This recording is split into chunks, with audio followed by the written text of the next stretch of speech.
Okay, so because we are going to show this on our social media YouTube channel, so we need to record this. So the topic today is examining the results of our struggle for democracy. And we deliberately have this program on a day when we remember Baba Omojola, as I said, an activist who fought for the enthronement of democracy. Quite crucial to the extent that when our current emperor was enthroned as governor of Lagos State, they referred to him as Baba Omojola's governor. And he has now become Baba Omojola's president, shall we say. And under this rulership of, we have to look at the results of our struggles, what has gone right, what has gone wrong, what do we need to do to enthrone democracy. And one last point I will make about the topic of democracy, because I used to have regular discussions with Baba. In all the struggles for democracy, Baba said there was only one thing that was most important that he tried to ensure. Even the struggle for restructuring, you know, and so on. It was the economic issue that he always insisted, like for the proposed constitution of Pronaco, that he insisted that the putting in place economic structure that provides equitable share of resources is the most crucial ingredient for democracy. And in all his work, he did that. So we have to now ask, if we are asking about the results of democracy, how far and what needs to be done. So with that, I would like to pass on to our chair for today, Comrade Femi Aborishade. Thank you all for coming. Thanks very much, Akiola. And let me thank the Baba Omojola Memorial Library for inviting me to chair this event. I welcome everyone to the Baba Omojola 11th year memorial program with the title, topic of our discussion being examining the results of our struggle for democracy. I don't know how many of our speakers are present, but we are expecting presentations to be made by Comrade Omoyele Shuure, Comrade Awa Mustafa, and Comrade Benga Komolafe.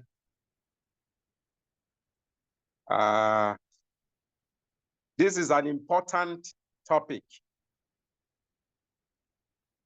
I actually turned down the invitation to be a speaker on the basis that, given the importance of the topic, I do not have sufficient time to prepare for it. So the topic is serious business. And I thank the Baba Omojola Memorial Library for drafting a topic around the topic that we are given, examining the results of our struggle for democracy. It is a reflective topic.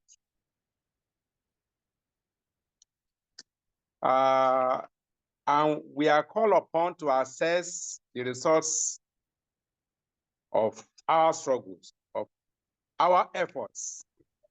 But I must first of all say something about Baba Omojola.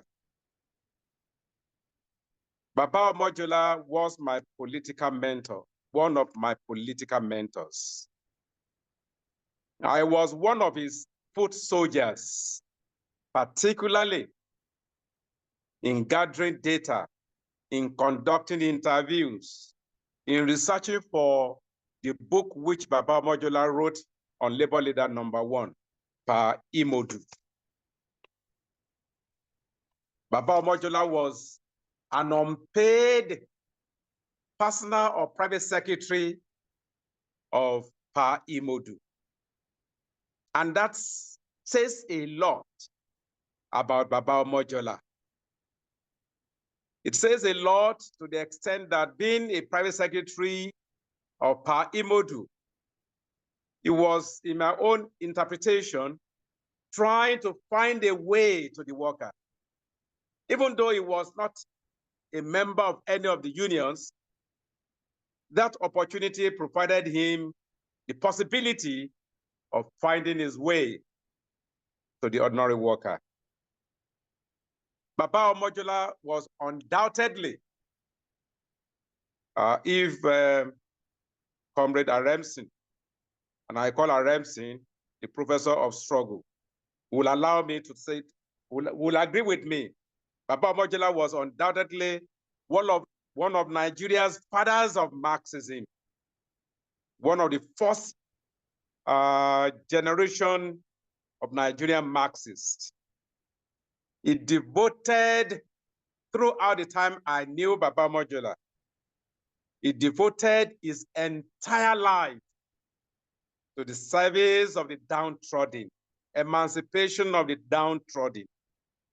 And I first met Baba Omojola in 1981, when the Nigeria Labour Congress had its the first triennial delegates conference in Kano.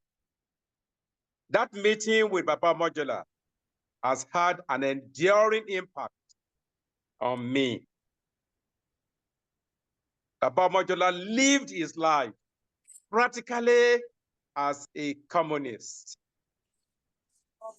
His house in Kano, which he called Bohemian Quarters, was permanently left open.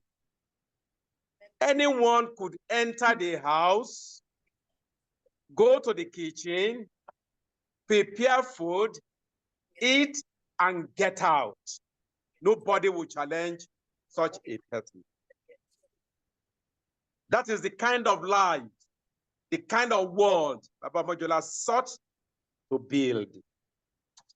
Baba Omojola sought to build a world, a society in which nobody lacks. A society in which if anyone is hungry, then everyone must be hungry. A society in which if anyone is sick, then we all must be sick and we cannot rest until that person is well. A society in which we demand from each according to his ability, and we give to each according to his or our need or needs. The topic of today suggests we determine whether our struggle for democracy is stronger or weaker today. Is the left stronger or weaker today? What have we done right? What have we done wrong? In fact, what kind of democracy are we fighting for? Are we fighting for a proletarian democracy? If yes, which forces can lead us struggle for proletarian democracy? Do we have a presence in the social force that can lead us struggle for proletarian democracy? Are we engaging in pressure group politics? Or are we engaging in the struggle for power? Baba Omojola had contacts with all segments of the oppressed.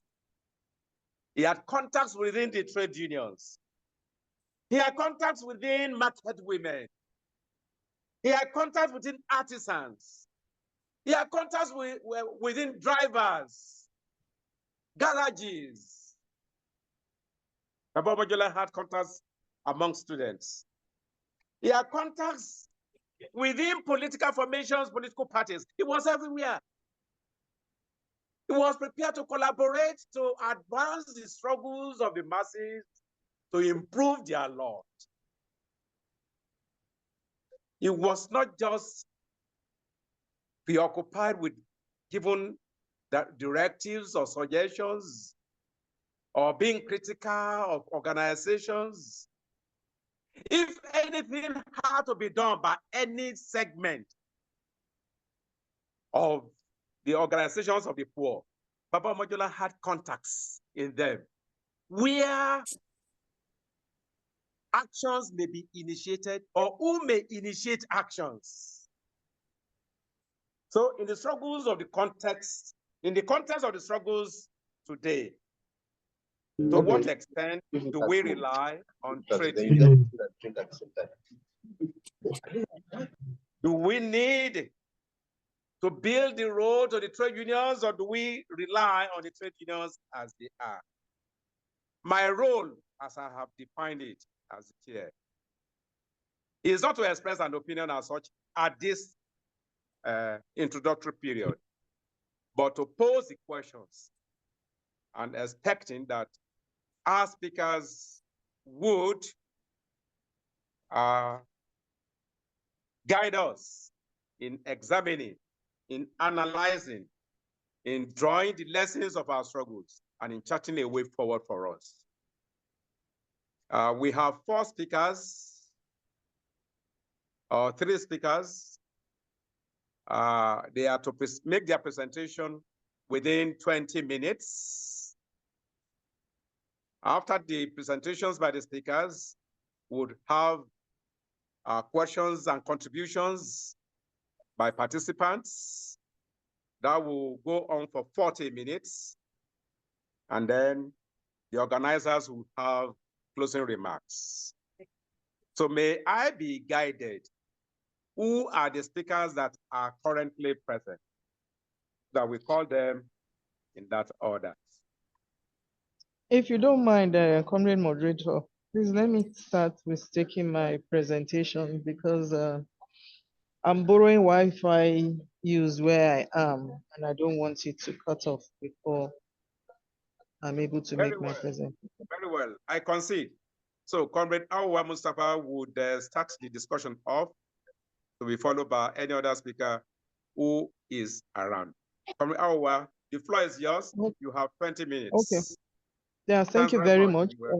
Thank you very much. I want to commend the organizers of this meeting, and particularly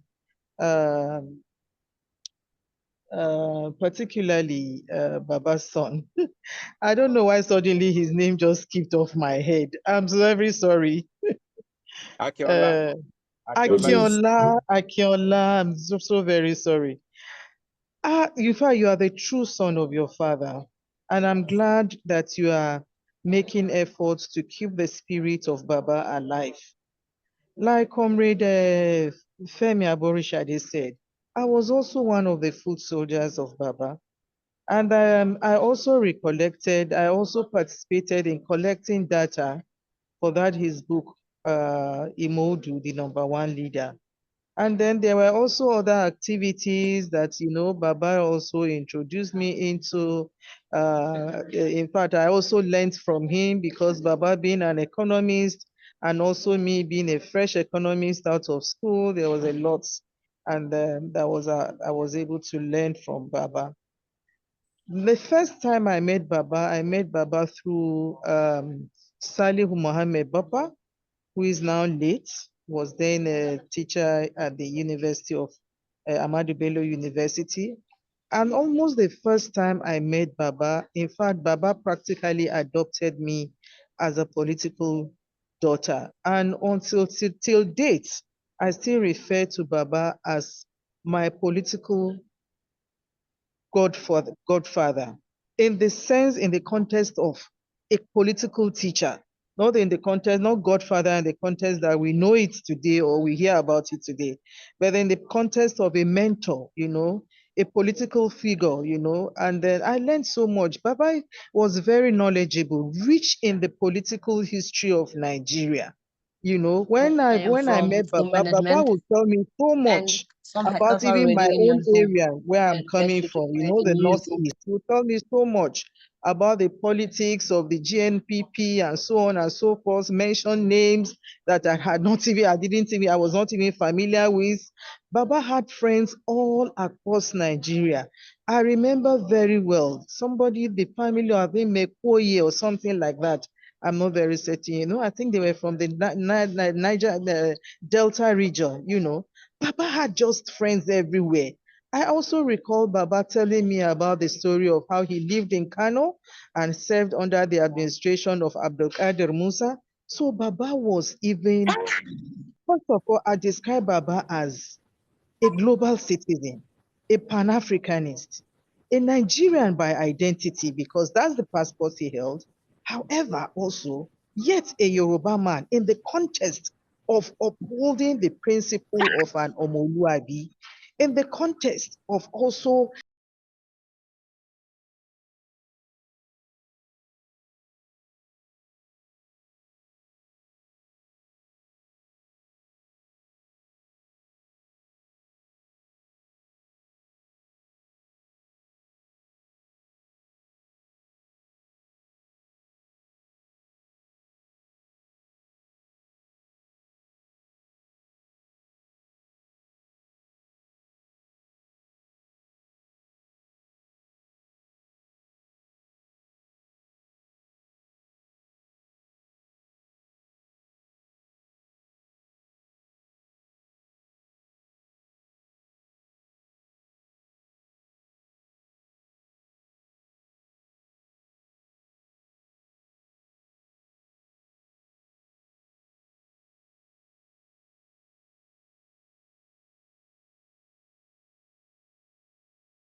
as a global citizen. That's how I saw him as a Pan-Africanist, as a Nigerian by identity, and very importantly, as a Yoruba, not because of not the way we have reduced ourselves or we play ethnic politics. Сегодня как он сильно тужился.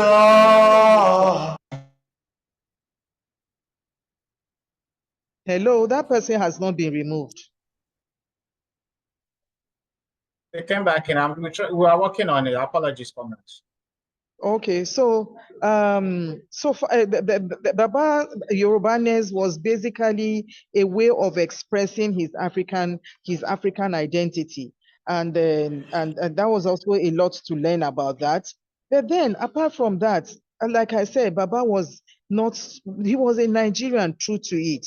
You know, he had his roots in the north, he had his roots in the southeast, he had his roots in the south. He had friends who, in fact, who became family members. And like Baba Comrade Femi said, I can't ever remember meeting Baba's door locked. It's only locked perhaps in the night when you are closing, when the last person was going to sleep, or in the mornings, perhaps they were not up from bed.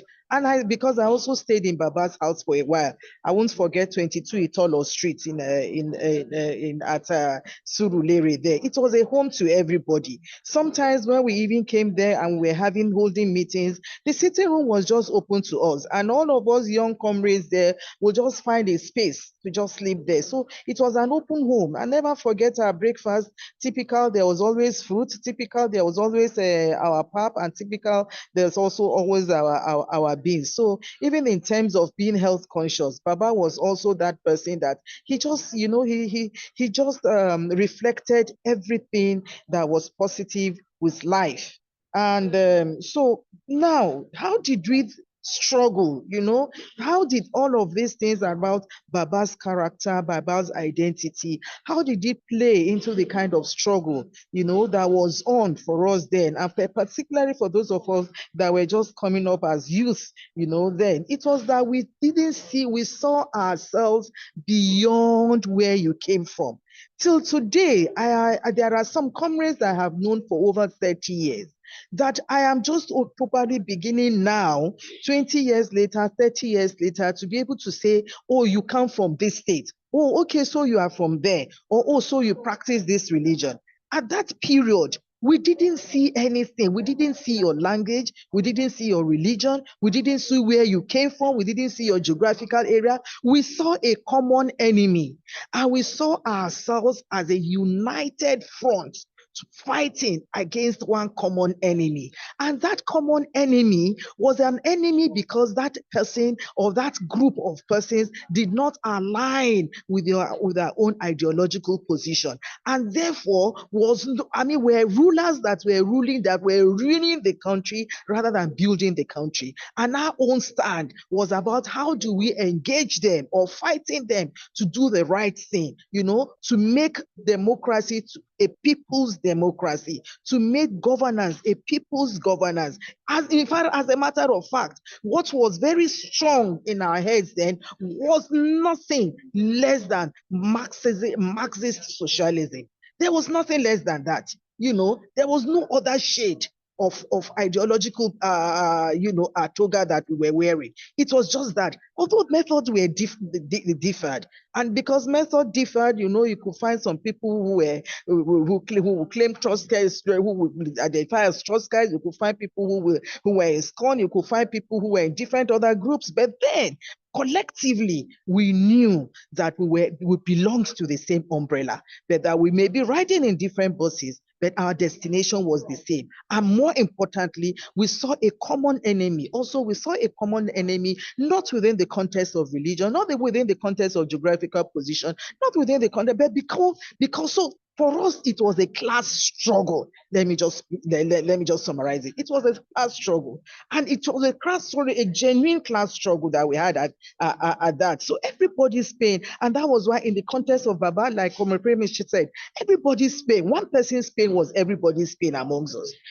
One person being hungry was everybody's hunger amongst us. And if one person had food, everybody had to share. So Baba's home was everybody's home. Baba's food was everybody's food. Baba's smile was everybody's smile, and anybody's tears was also Baba's tears. He felt your pain. He lived with your pain. He went through your laughter, your laughter, and he was just everything to you. And everybody that was around that place, saw that everything. We were the same. So what was, like I said, what was our struggle like? That struggle was fundamentally about Nigeria as a major African player, because our struggle, was also linked to to Pan-Africanism. Our struggle was also, it was about Nigeria, the emancipation of Nigeria within the context of African emancipation. So Baba also had friends across Africa. Let us not forget that. So our struggle was also within that context. And it was also within the context of knowing that, look, at the global level, the North was not entirely the enemy. I mean, the global North was not entirely the enemy of the global South. It was that the leadership, the capitalist regime, of the West, or that cut across the global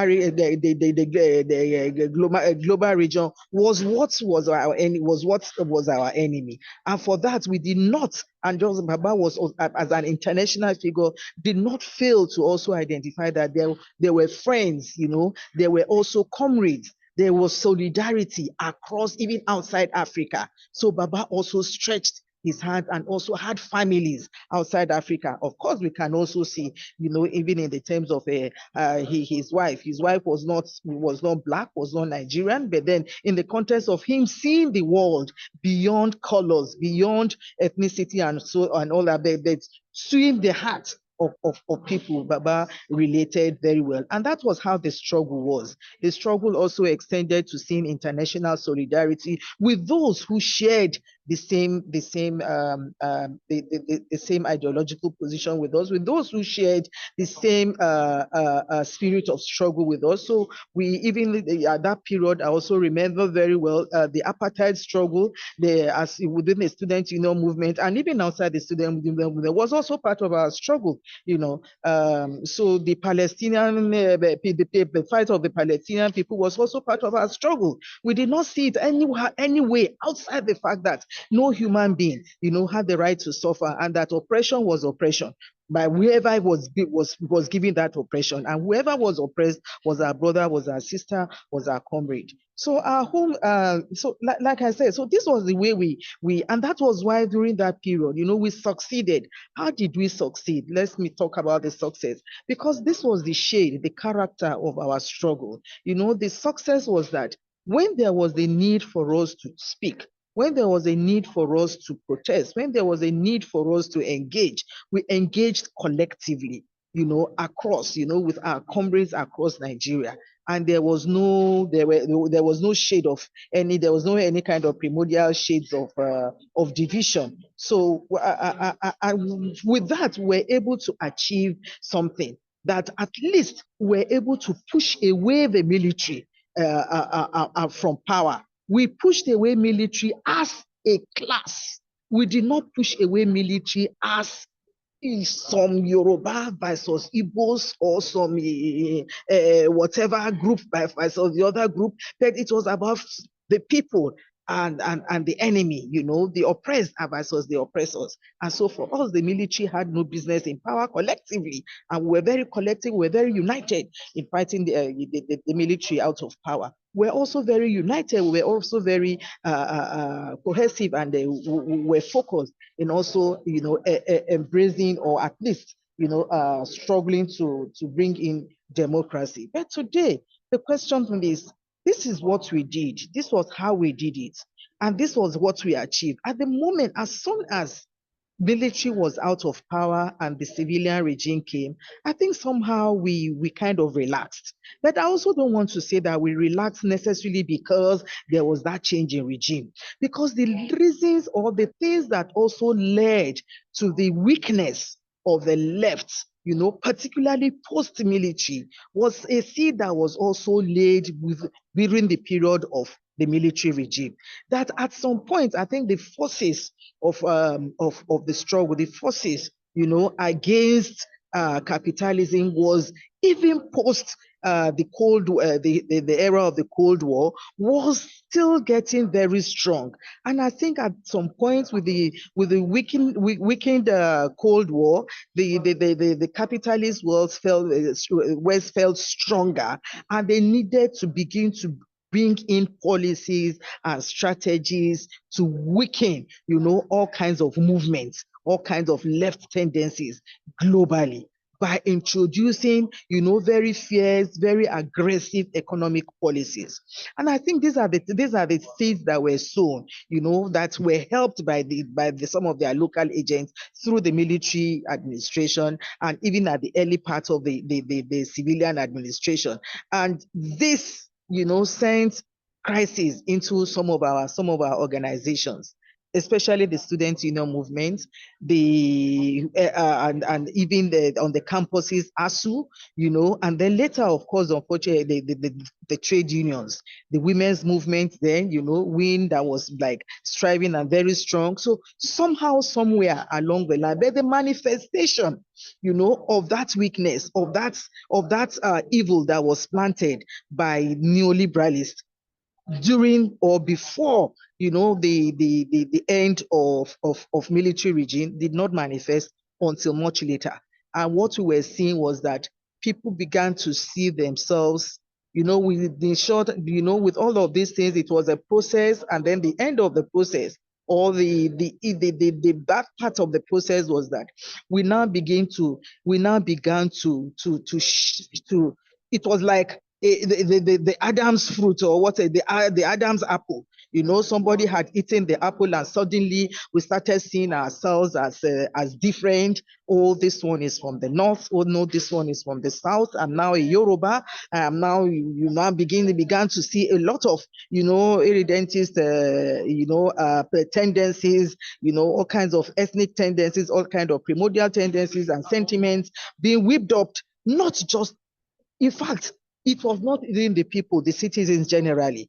It was also worse that within the left movement, that people were also, facilitating and then, hyping these kinds of sentiments. And unfortunately, with that, we now started, instead than grouping as one collective, there will be some groupings. In fact, if you could not even come out to name yourselves, some of our comrades started being part of the Arewa Consultative Forum, Arewa Elders Forum. There you are now seeing Niger Deltans, you are now seeing the Igbo People's Forum or Hanese people. Now you are now seeing some of our comrades are also going into Yoruba, Afenifere, and so on and so forth. And so once we started going into those kinds of,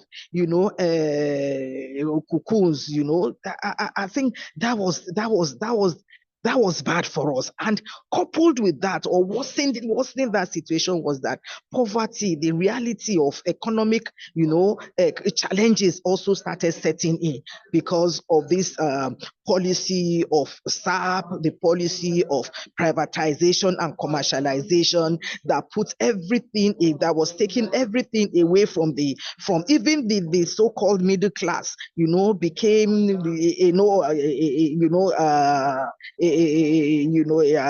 moved to the other side of the lower angle of the ladder, and then inequality became more serious. Poverty became, it started entrenching. It started eating deep into our different groups, and then some of us also that were young and just coming up, were finding it difficult, or were finding it quite challenging. The jobs were not there, and your friends or comrades were also not strong enough to assist you. Homes were not closing up.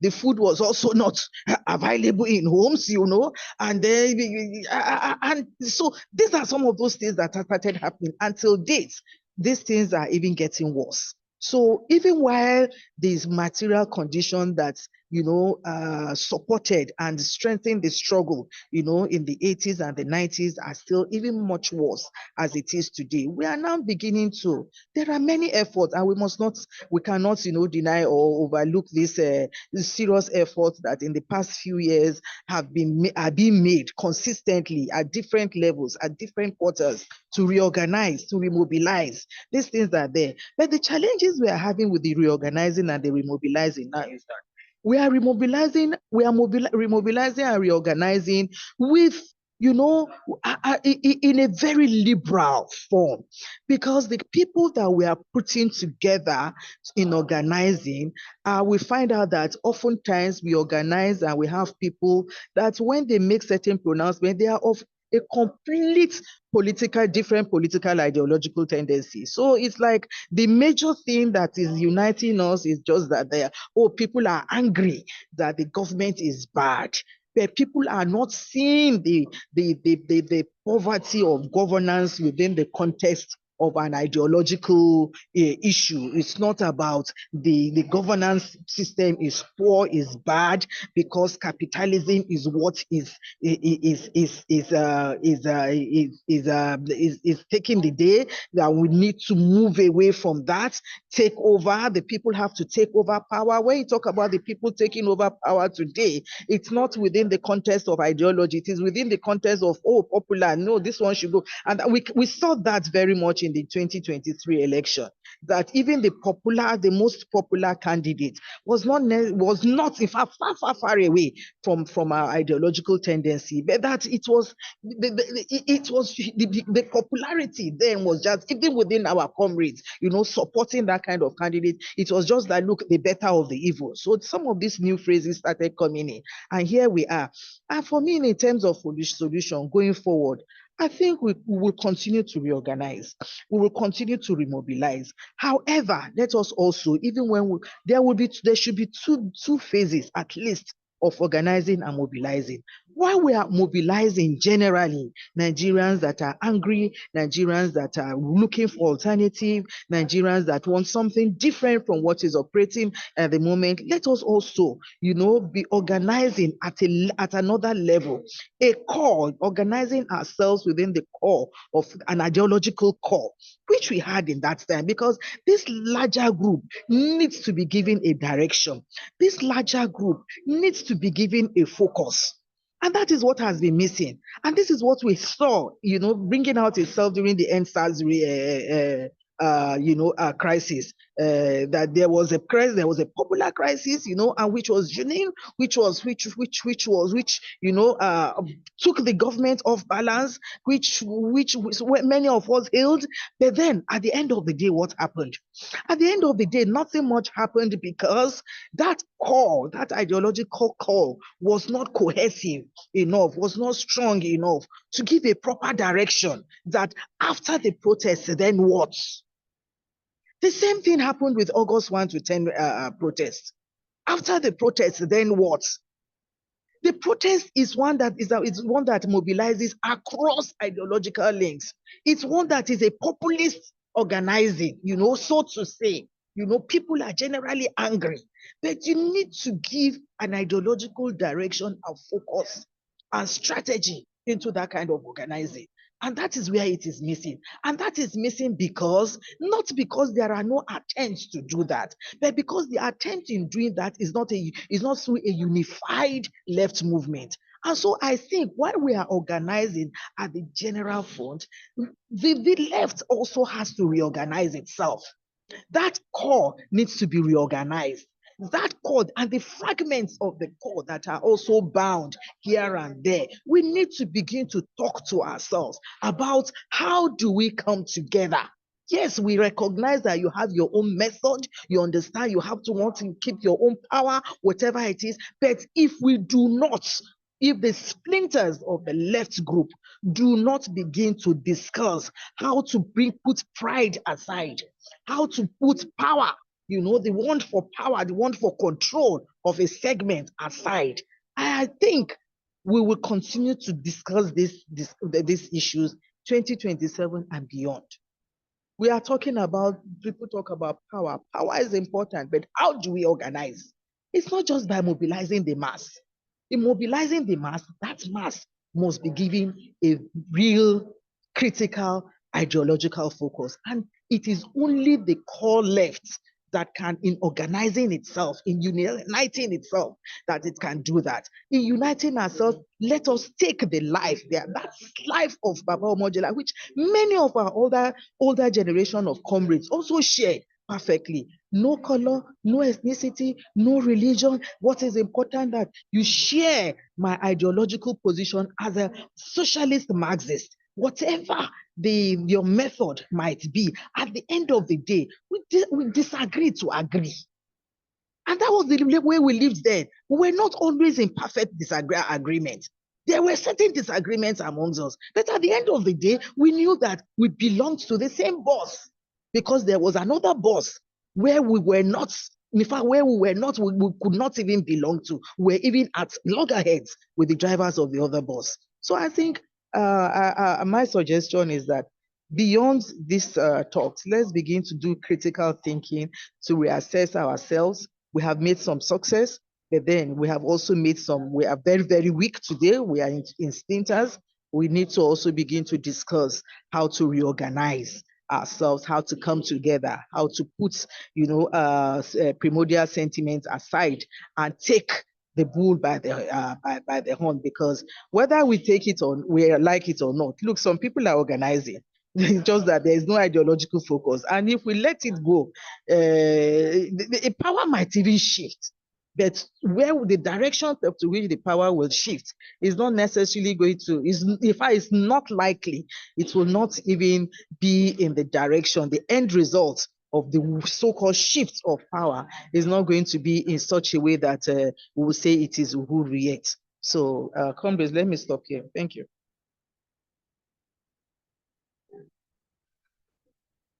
Hello, were you hearing me? I hope I was not talking to myself. Hello? We heard you, Comrade Awa. That was a powerful message. Thank you very much. Comrade Femi Aboshade, are you still there?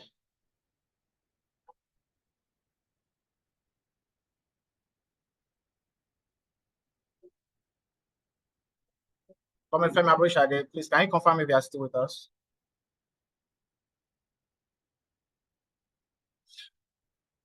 Okay, I think Comrade Femi Aboshade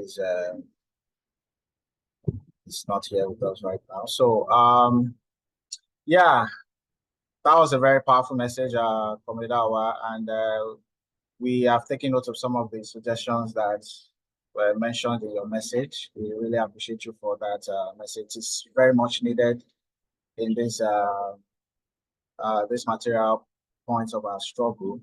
So we really appreciate that message, comrade. And I hope that everybody, I think everybody is in agreement with your message.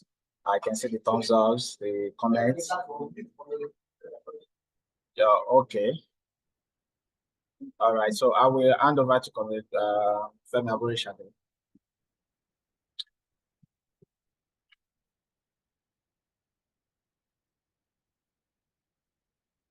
Okay, thanks very much, Comrade Awa. Thanks very much for your excellent presentation.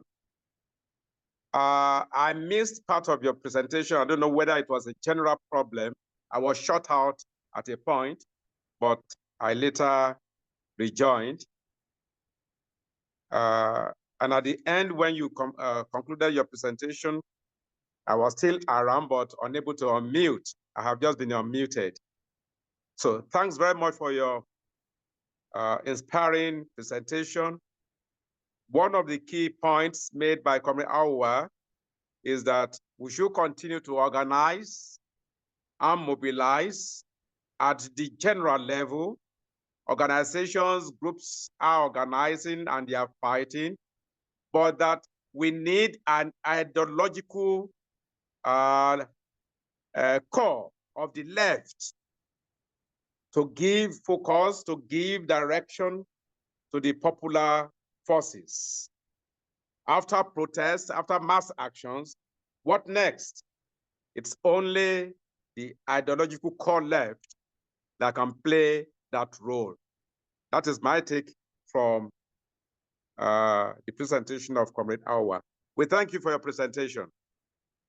I have noticed that Comrade Benga Komalape is here.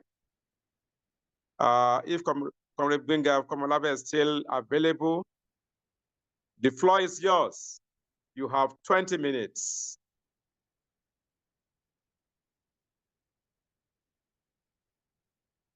Comrade Benga, are you with us?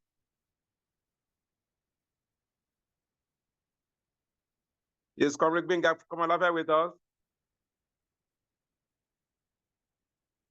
Yes, he's still with us, but maybe The host should unmute him. Yes, I just asked him to unmute now. We had to replace those features because of the hackers. Okay. Comrade, can you try and unmute now? Yes. Yes, I'm here. I was actually trying to get unmuted. Great. Thanks very much. The floor is yours. You have 20 minutes.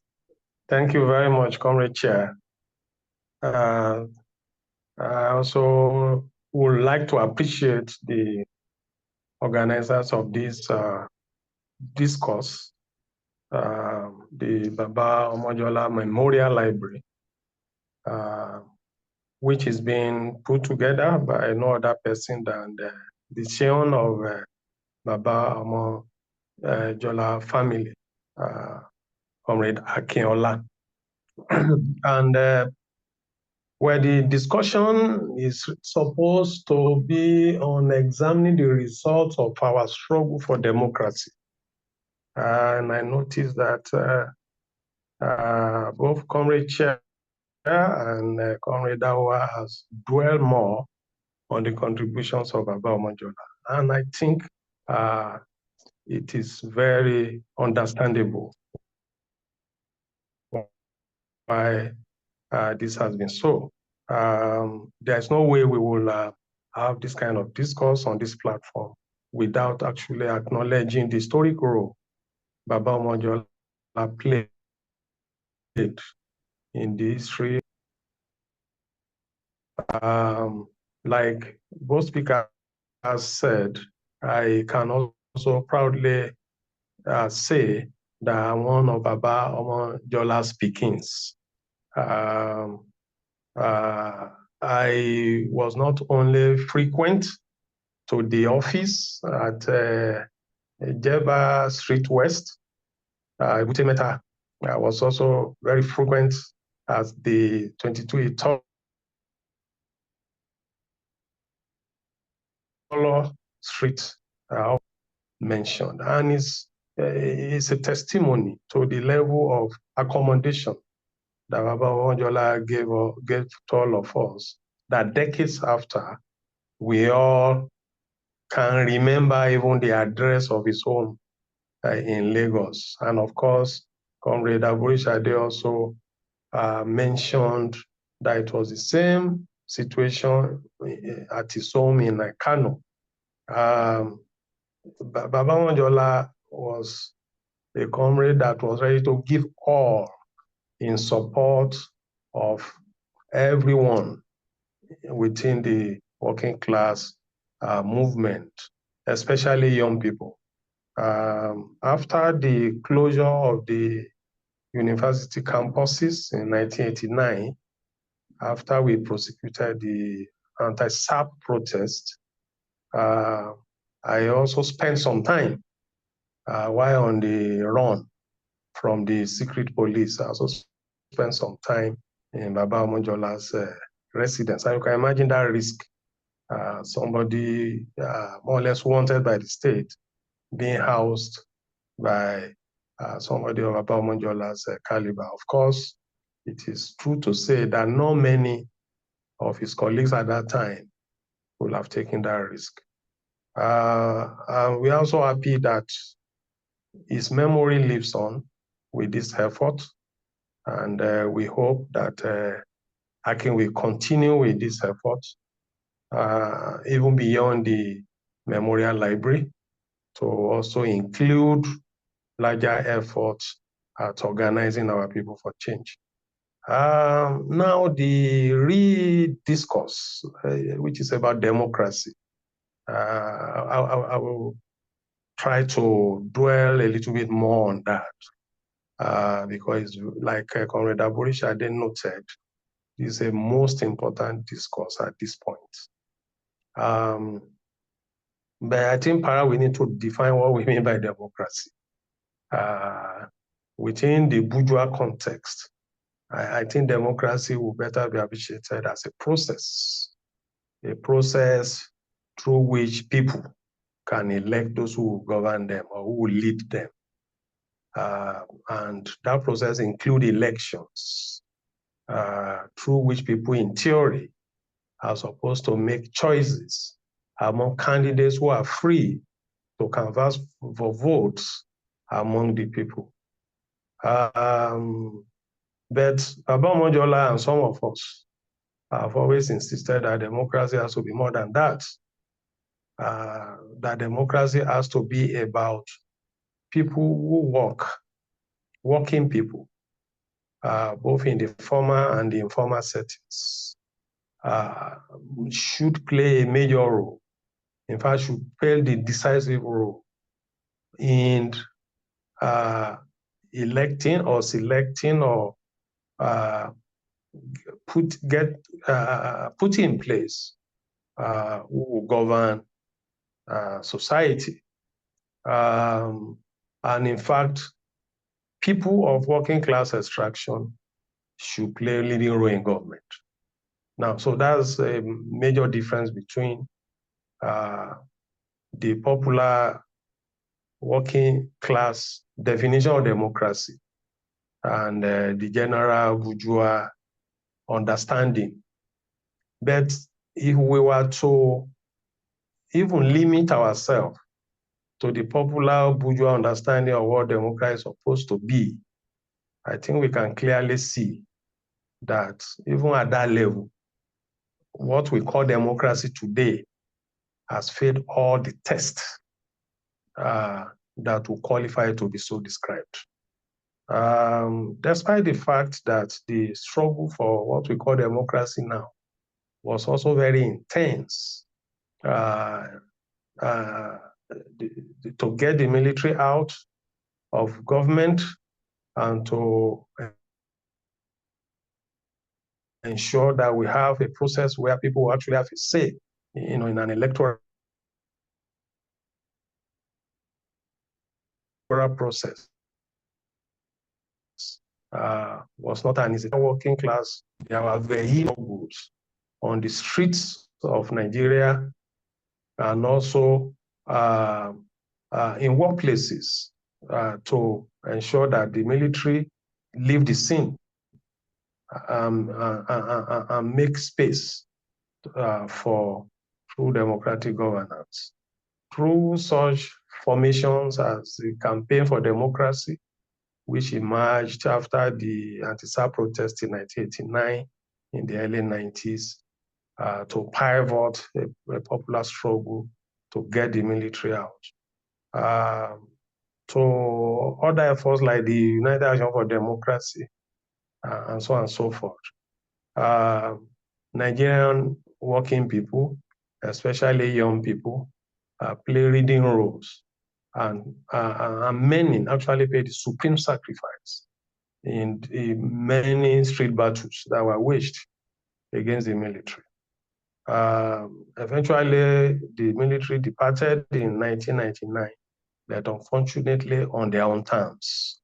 They departed in a way that ensured that only their nominees, only the nominees of the departing military rulers were able to take over the reins of government in the name of democracy. And that is why today, almost 25 quarter of a century after that transition, I find it extremely difficult to describe what we have now as a democracy. If democracy is a process and not just the end result or the final outcome, but a process that will lead to a final outcome, which should reflect popular aspiration and interest, then of course, I think there will be no disagreement whatsoever to say that what we're having now has failed in all parameters of analysis. Today, the economy is in shambles. The electoral process itself is extremely warped. The institutions of state and other institutions that actually pivot the electoral process are terribly compromised with visible stories of massive corruption of this institution, including even the judiciary being well established.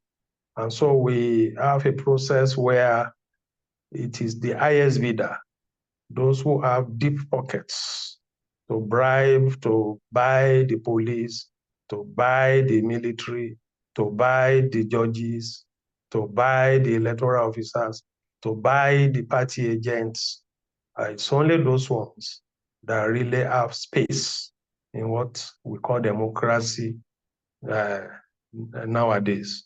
I think there will be no difficulty in describing this kind of scenario as anything but democracy in any sense, even in the bourgeois sense of that word. Because at the end of the day, Nigerian people don't get to make a choice of who will really reflect their interest for making life easy for them, their interest in terms of being able to access basic services. Today, nobody talks about having access to even basic things as potable water, because it's like we have all given up that making provision for potable water, for electricity, for sanitation, municipal services, the most basic things of life, is now beyond even the purview of the government. And so everybody has to provide water, everybody has to provide electricity, everybody has to see how to ensure basic sanitation, and so on and so forth.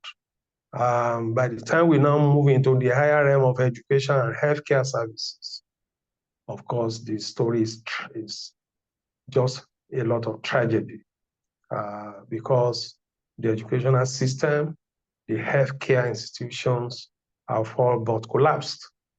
I was having a discussion with a young nephew that was trying to get into university. Why are you still at home? He said, well, it's like they will resume in January. And that was like strange to me.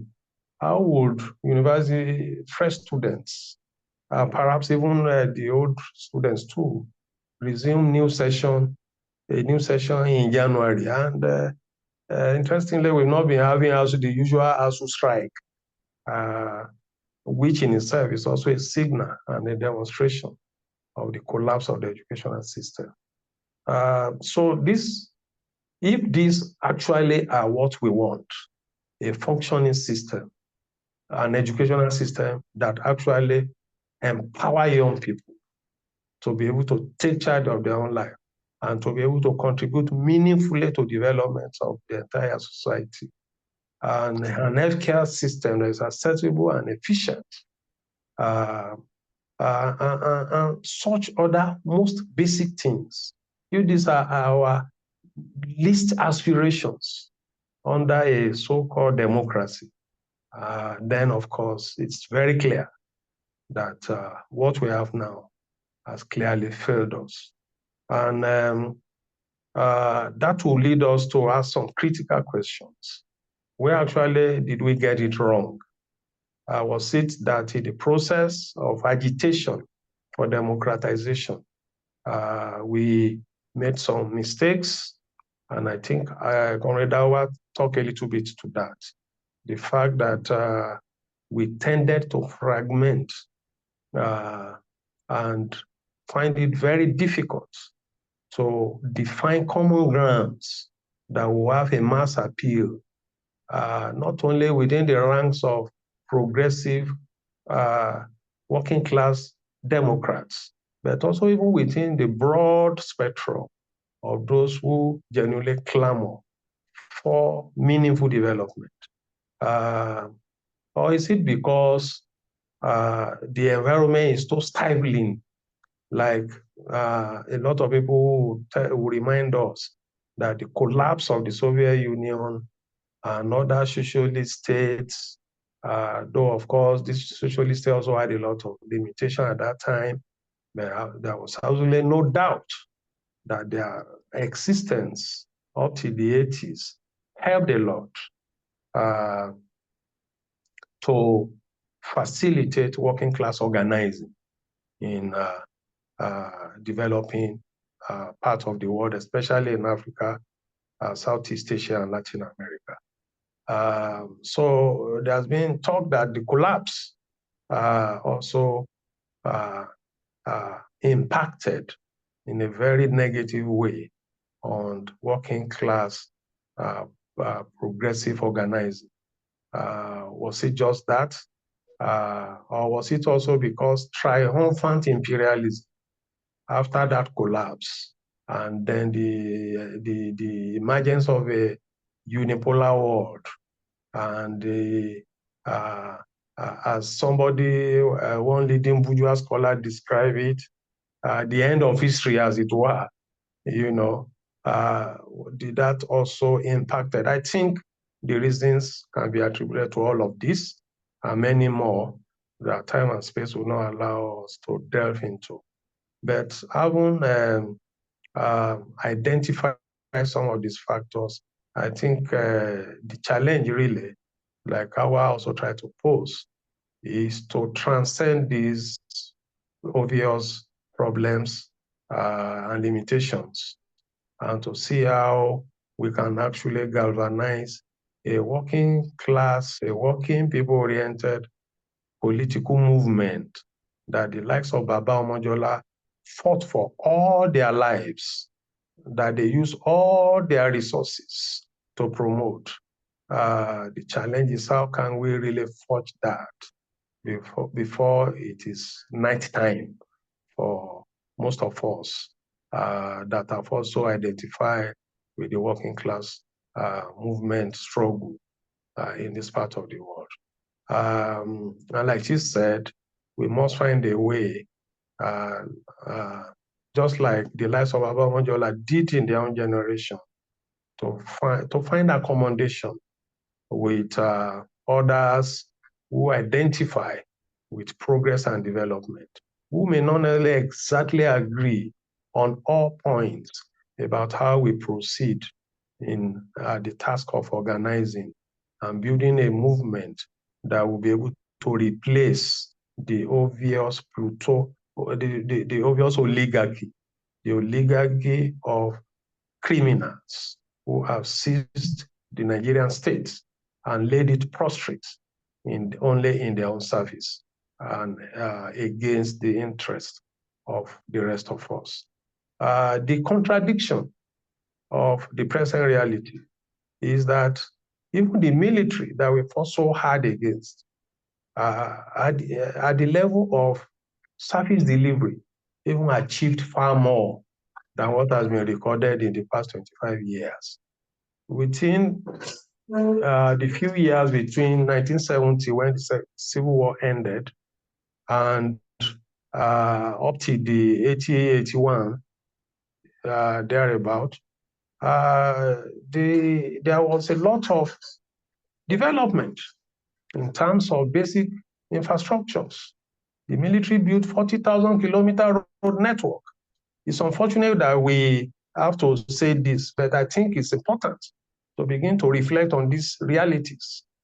The military, despite the limitations, built the Kanji Dam and electrified thousands of communities for the first time in the 70s.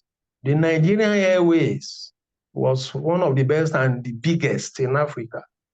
The Nigerian National Shipping, so we can go on and on. Yes, sir. Sorry to cut in. You have 2 minutes left.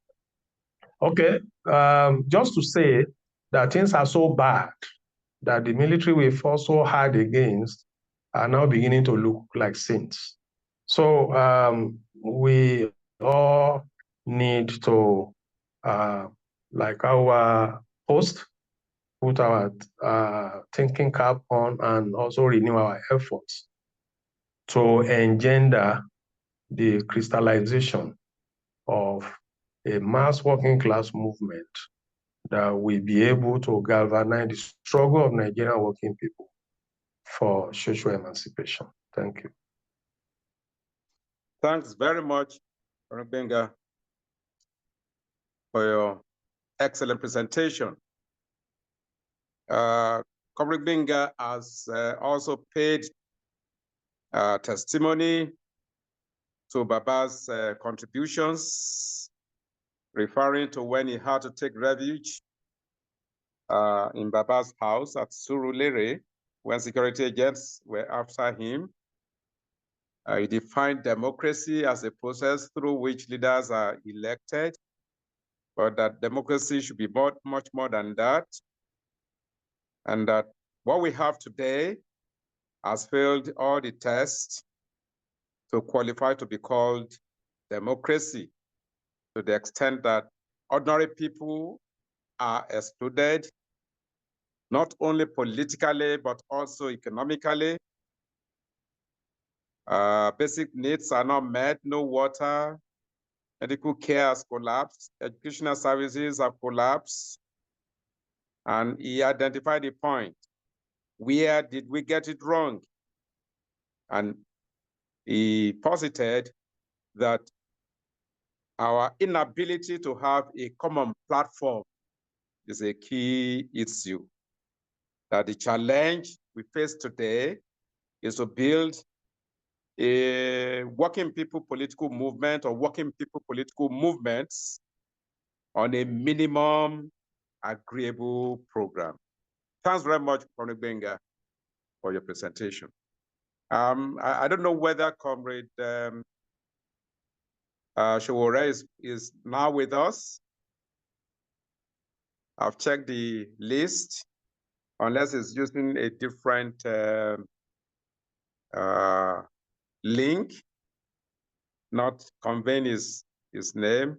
I have not seen him. I don't know whether it's here. No, Comrade is here with, I can confirm he's here with us. Oh, great. I'll just ask him to. Very good. So, Comrade Showore, if you are available, the floor is yours, and you have 20 minutes. Thank you. You're welcome. Sure.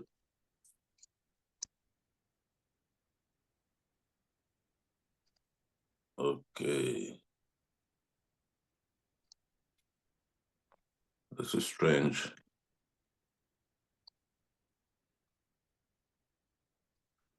I don't know why I can't. We are hearing you loud and clear now. We are hearing you.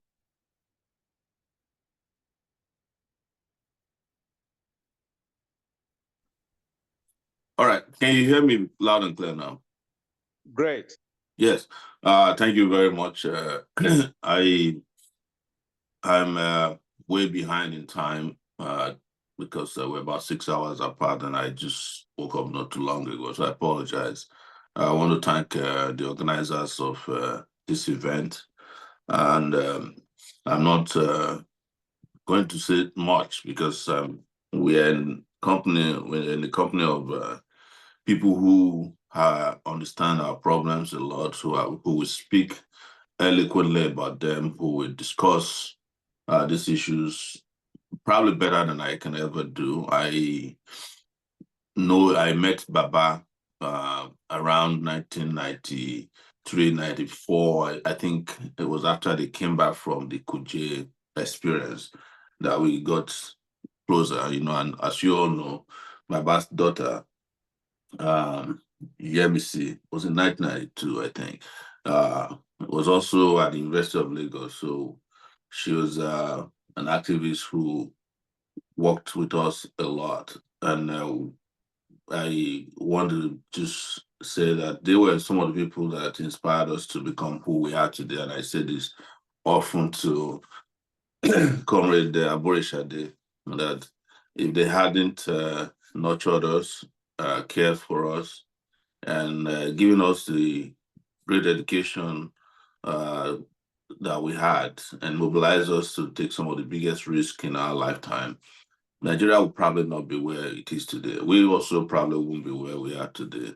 And so we must continue to appreciate the little we have benefited from you. I won't say little, but the huge opportunity you gave us.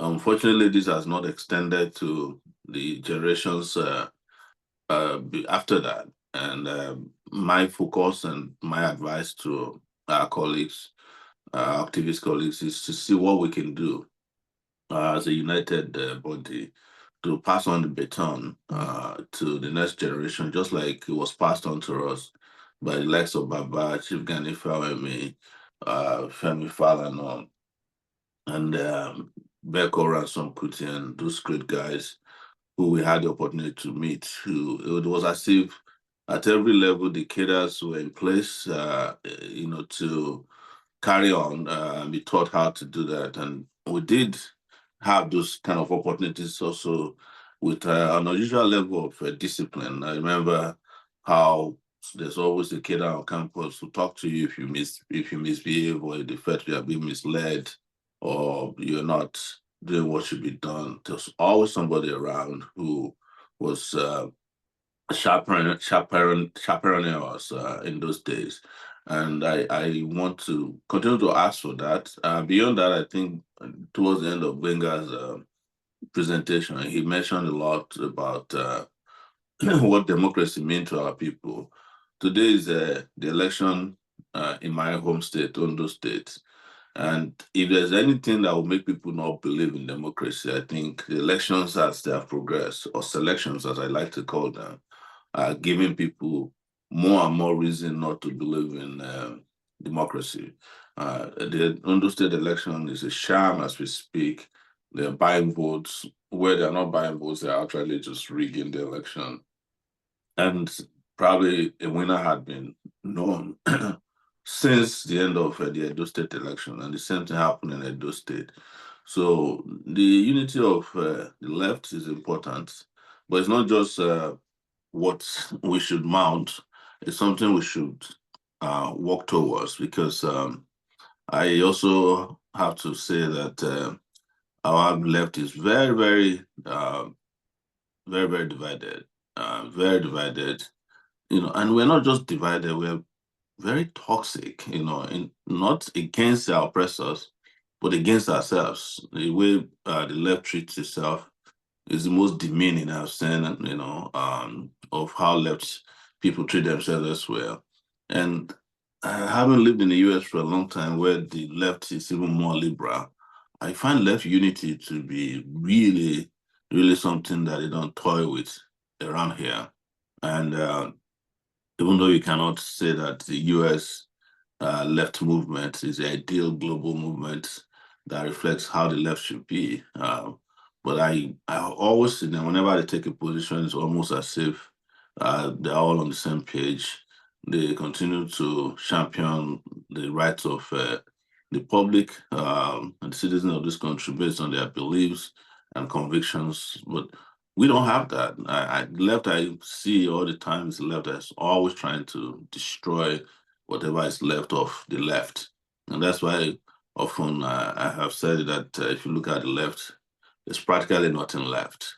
And that is where I think we should honor the memories of the likes of Baba Omojola, is to see what can be done to bring about left unity, or whatever is left of the left, so that we can redirect the struggle for liberation of Nigeria.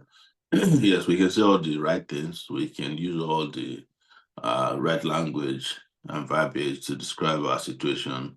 But if we don't do something about it, it remains completely irrelevant, and it will not serve anybody any good.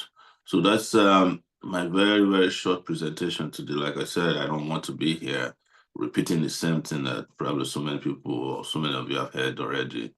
And I've been presented even better than I could have presented it.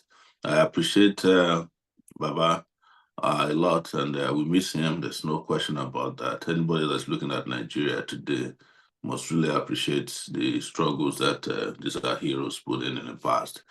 Even though they're not appreciated, it's the criminals that destroy the country that get all the accolades, while the great guys who made it work in the little way we have it now have been completely abandoned and forgotten.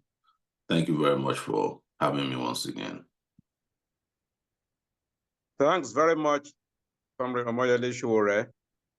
Thank you, sir. I actually call Comrade Shuore my leader because he has made sacrifices and he has been playing roles that many of us are unable to play today. And so to that extent, I call him my leader. We celebrate you. We celebrate your sacrifices, your devotion. So we thank you for your presentation. He has also paid tribute to Baba's memory, acknowledging that he derived inspiration from Baba, and not only from Baba, but also from Baba's daughter, Yemisi, who attended University of Lagos. And his key idea today, or concern today, is that we need to build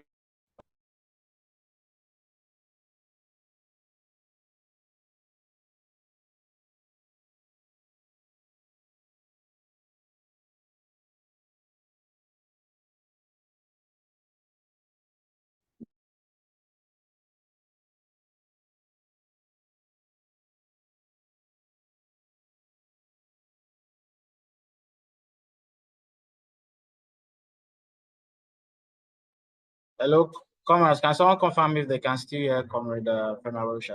Because we cannot hear him.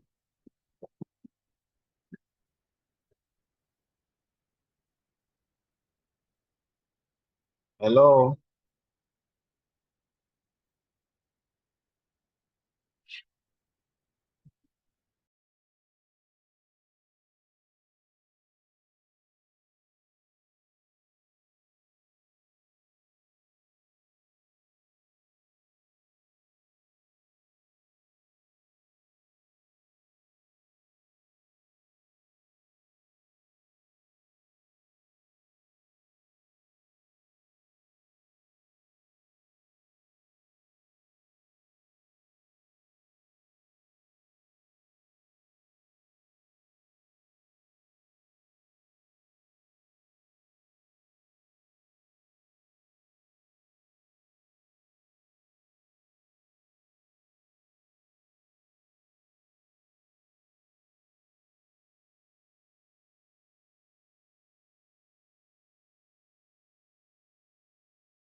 Hello? Hello? Hello? I can hear you at least. If the host allows everybody to unmute, then perhaps somebody else can step in the absence of Comrade Femi Aborishade. But if someone tries to step in and the person cannot unmute, then we are all silent.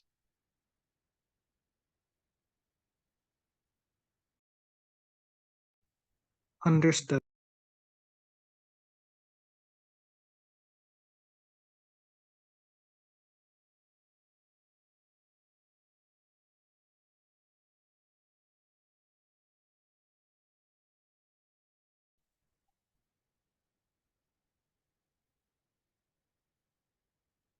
Hello, comrades. Apologies for that, for the break in transmission. We are back. Please confirm if you can hear me.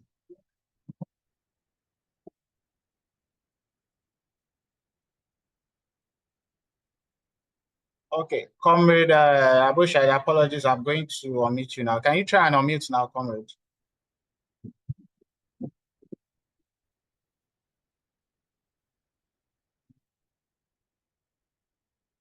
Comrade Abushai, please. Oh, yeah, okay. Yeah. Yes. Apologies, comrade. Thanks very much. I don't know at what point we lost network. I was trying to summarize what Comrade Ture said to us. His key point being that the language of criticism within the left is too toxic, not against the ruling class, but against ourselves. And that from his own experience in the US, the left, though may not be taken as the standard on a global basis, but that they are more united as far as issues affecting the public are concerned. So he's urging us, urging the left to get united in memory of Baba Omojola. So we thank him for his message. And I said the floor is now open to interventions by participants. Interventions may come in the form of questions or contributions. We are to do that for the next 40 minutes. So if we may intervene, saying what we are each is dying to say within 2 to 3 minutes, so that as many persons as possible, may be allowed to contribute. 2 minutes for each person. Yes. Comrade Chair, can you hear me? Yes, loud and clear. Okay, yeah, okay, thank you. Before we get to that, before we open the floor, we have a comrade. Yes, comrade Wale Ogunade will speak to us briefly and will take questions from the attendants. Yes. If you like to contribute or ask questions, just raise your hand electronically. We'll note your name down. I will call you after our speaker. Thank you. Very well. Please go ahead. Thank you, comrade. Thank you, comrade Chair. Chance. For you to see me. I can. Yeah. I want to thank the organizers of this event for this laudable program. I guess one of the things that can happen to anybody is that his work on earth will never die. And it won't die if we have people like Akin and all those who believe in this type of a project to ensuring that it survives. I want to appreciate our Benga Shure for the sentiments they have presented this afternoon. To me, it's a great tonic. A tonic in the sense that, of course, they're giving us the roadmap. I want to say my own interaction with Baba is that whenever there is a struggle, I'm always there. We are always together in the trenches. And I never went to Itolo because I wasn't in Lagos at that time. But for me, we related with each other one way or the other. But my own intervention is in the area of the way forward. I want us to start organizing and start organizing ourselves. Because the other side, the right or the bourgeois or the capitalists are organizing. They've started the race for 2027. And we are just, I like the way Showore put it, that we the left are the enemies of each other. Rather than coming together to fighting together to emancipate ourselves, we are fighting against each other and making life difficult for ourselves. My problem is that we missed it in 1999. When we succeeded in driving the military away, and is akin to the rat and the cat having fought for the piece of meat, and of course allowing a charlatan to come and take that prize. And to me, we can still make it this time around and begin from where Showore stopped. That we must all come together and begin to organize ourselves towards 2027. That's the thing we can only do for Baba's memory, for his memory not and his effort not to be in vain. Apart from that, I really want to say that the way forward is that we begin to identify ourselves and working together so that indeed democracy will be for the people, by the people, and for the people, not the type of democracy we have today. Thank you very much for this opportunity, Comrade Chair.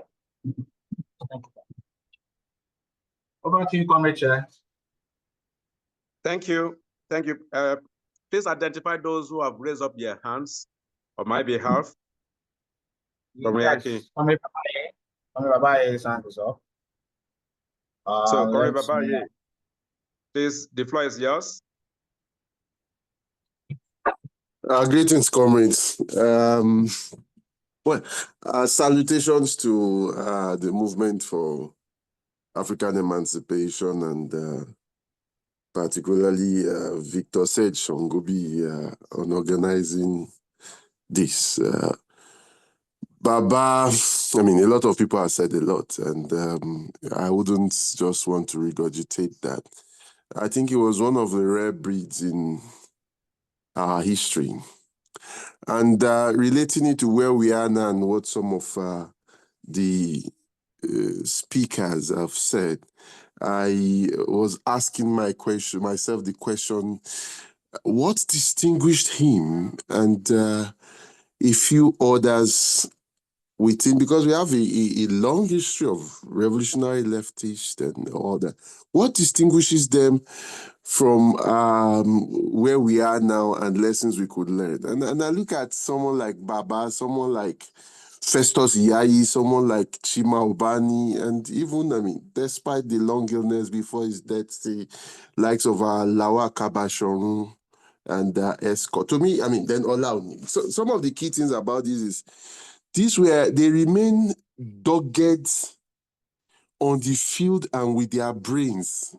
For those of them, we lost some pretty early, like Chima in his 40s, but for those of them that got into their 60s, 70s, and like Esco, 80s, even unto then, they continue doggedly. But also very importantly is this. They were genuine, because a lot of this issue of left unity, this, that, it has always been there. But the thing is that for most people, and particularly so now, when they talk of left unity, they are saying left unity on the basis that you queue behind me, instead of a kind of, to draw from what Baba and Olaoni did in translating the Communist Manifesto and defining communism of a cajola. You know, but not lie in this sense now, but more of a round table than, oh, no, come and queue behind me. That has always been what is meant, either subtly behind what is said, or even in some cases, even to your face, when you hear, let us unite as the left. And, you know, they say there's a madness is doing the same thing all over again and expecting different this thing. It leads to collapse. It deepens sectarian politics. This is what differentiates. Look at all the efforts he built. You know, movement for progressive NPD. Look at even the All-Nigerian Socialist Conference. It was never with the view of superimposing on the other groups. That was also the spirit behind Bohemian Quarters, behind 22 Itolo Road, behind Campaign for Democracy. Without that spirit, you will see. More recently, we have seen this. Let's just cast our mind back to the past 5 years. How many efforts of that we are uniting and we are uniting? I was looking at a number of these ones. Even their website does not exist again, even Facebook, several like that. Why? Because they were not based on that principle of roundtable unity.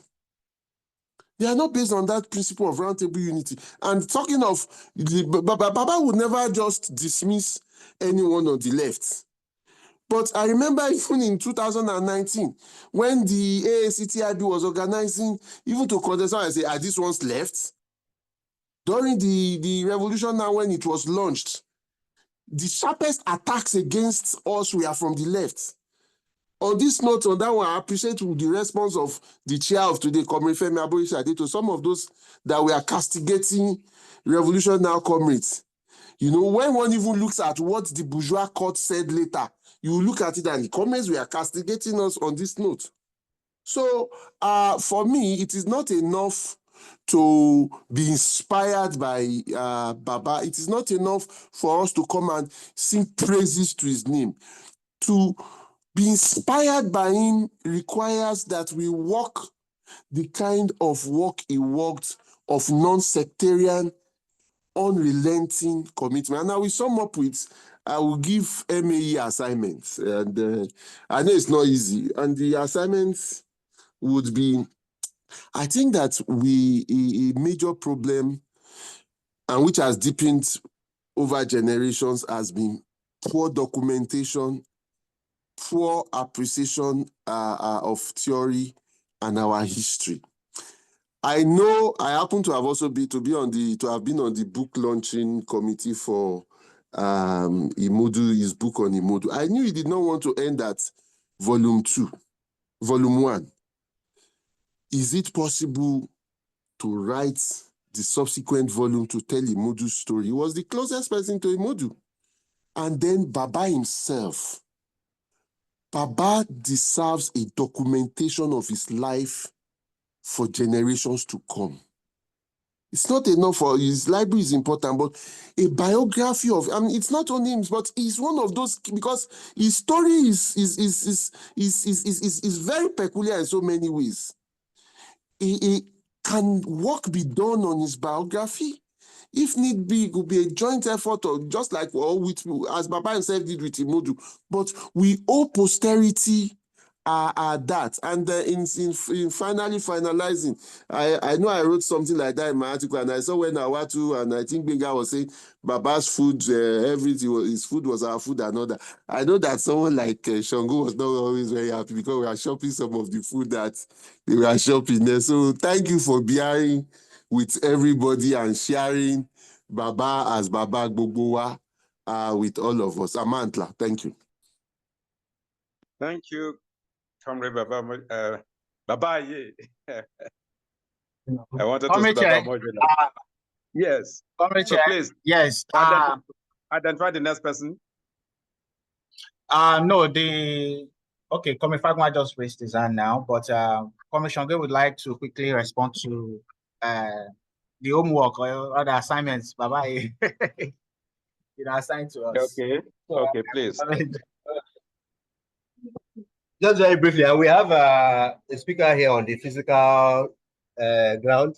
Then we will now go back to take someone online, which will be from the Fagwa. But we just opened this library. But one thing we have not yet announced is that we are doing an online archive of Baba's papers, which we are working on currently with the kind help of CDD. I can't always remember what CDD stands for, quite frankly. But anyway, something for democracy.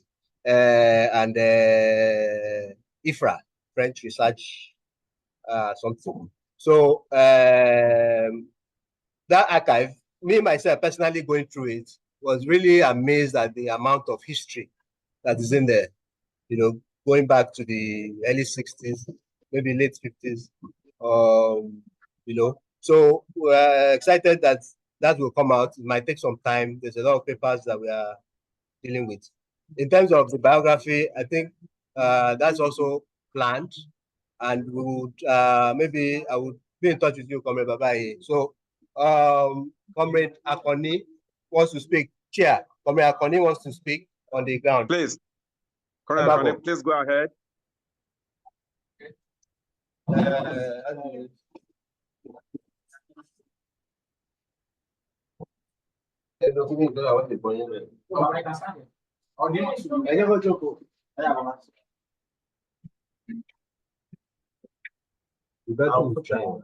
I'll put you the camera on.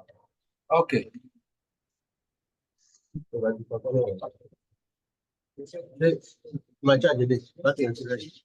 Yeah. Today, we are marking the 11th memorial event of Baba Omojola. May his soul continue to rest in power.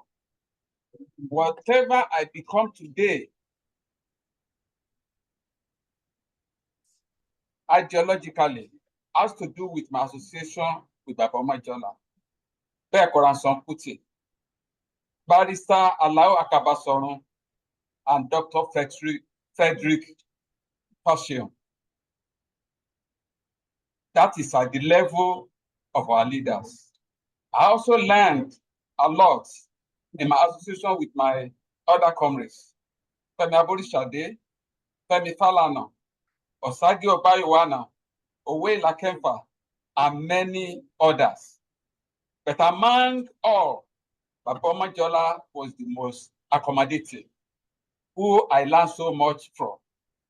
So I commend the effort of our comrades, Akin and other comrades. Thank you very much for all your efforts on yearly basis. Thank you so much again. Now go back to today's event, which is titled "The Feel the Results of Our Struggle for Democracy." The struggle was to enthrone democracy, to reverse the annulment of June 12, 1993 presidential election, and to end military rule in Nigeria. We were able to force the military back to the barracks, enthrone democracy, but could not actualize the reversal of the annulment of June 12, 1993 election.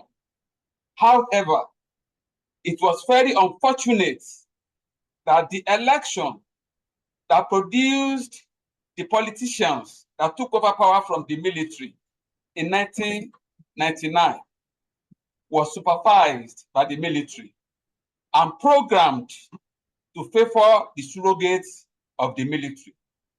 The corrupt ex-military, paramilitary officers, corrupt ex-civil servants, and politicians, most of whom have served and corruptly enriched themselves under one military government or the other. These unpatriotic surrogates of the military, with no knowledge or experience of how to run an electoral system and democratic system of government.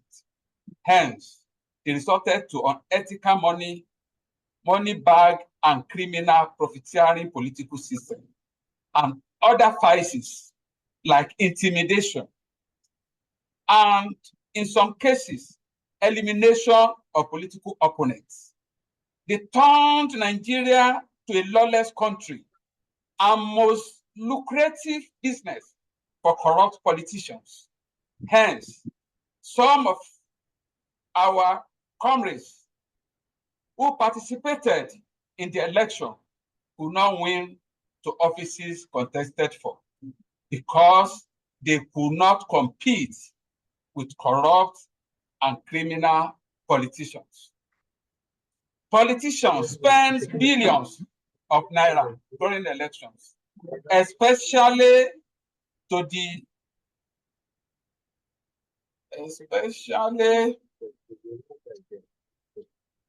spend billion, the distribution of cup of rice.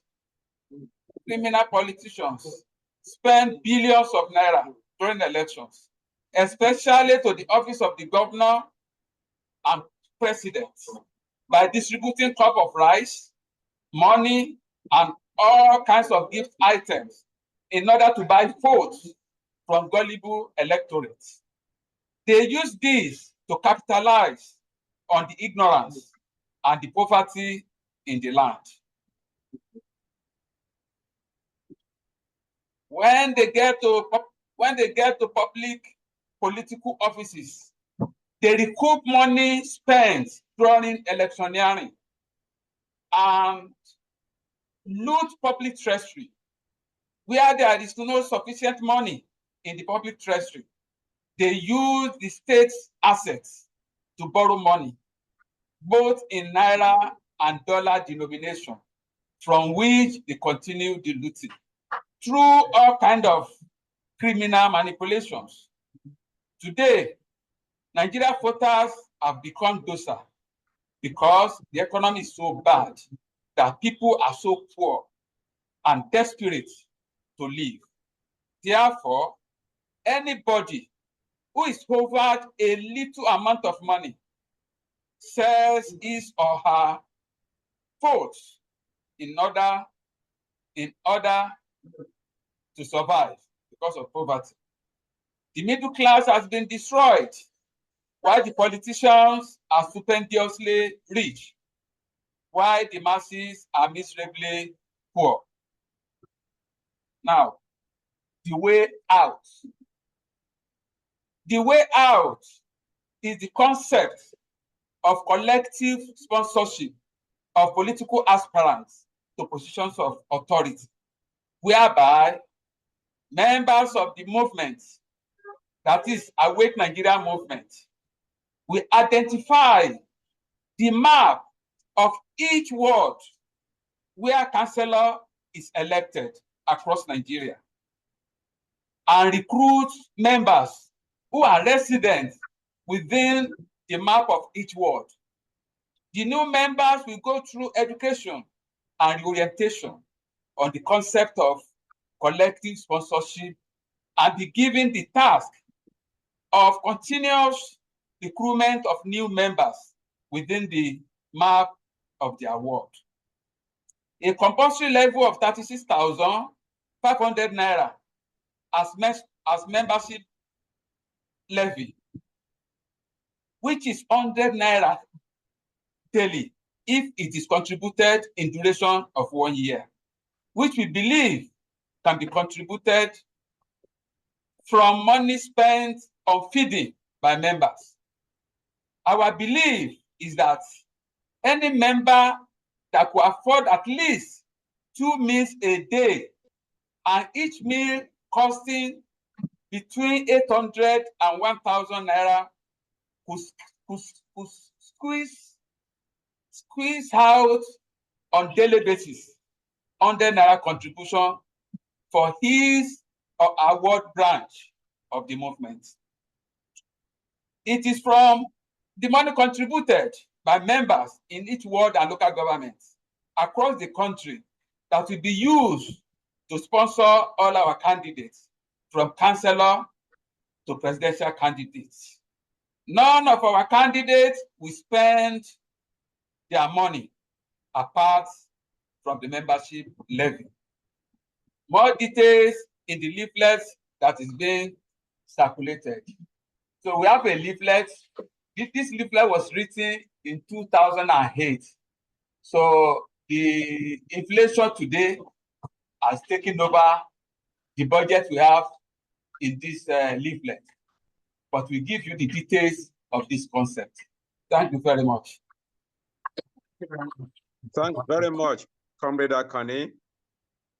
And I actually appreciate the expression you use in describing the hunger in the land, that people are desperate to live. Will it be possible for the left in Nigeria to organize those who are hungry, who must necessarily be angry? If there are many in number, then we have an advantage. Let us seize the opportunity to walk along that line. And I also want to reiterate the suggestion by Comrade Babaye in terms of documenting the works of Baba, and we acknowledge the response from Comrade Sango, who has assured us that work is ongoing on that. Thank you. Please kindly identify any other person who has raised up his or her hand, virtual hands. Yes, Comrade Fagunwa's hand is up. Hello, comrades, can I be heard? Please, Comrade Fagunwa, the floor is yours. Yes, I firstly want to thank our comrades our comrades that are giving interesting lead-offs. I find these lead-offs to be very, very inspiring. So we must thank our comrades for that, for these interesting lead-offs. And we must also thank the organizers. We must thank our comrades from MAE, the library itself, the Memorial Library, for coming up with this great initiative. Apparently, it has become an annual rite for many of us.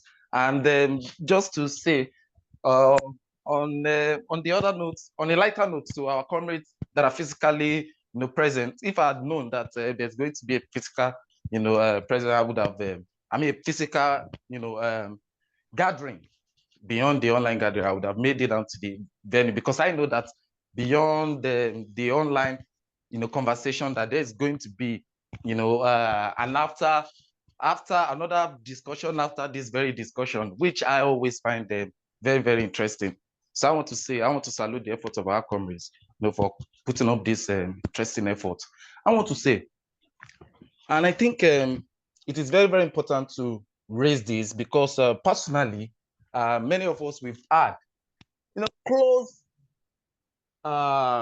closer examination or understanding of this issue, and which is the question of how much, the point around disunity has affected the left movement. And I think that moving forward, there's a necessity for us to use concrete opportunities that gatherings of this nature has given us to really come up with a formidable, if need be, prognosis on what needed to be done.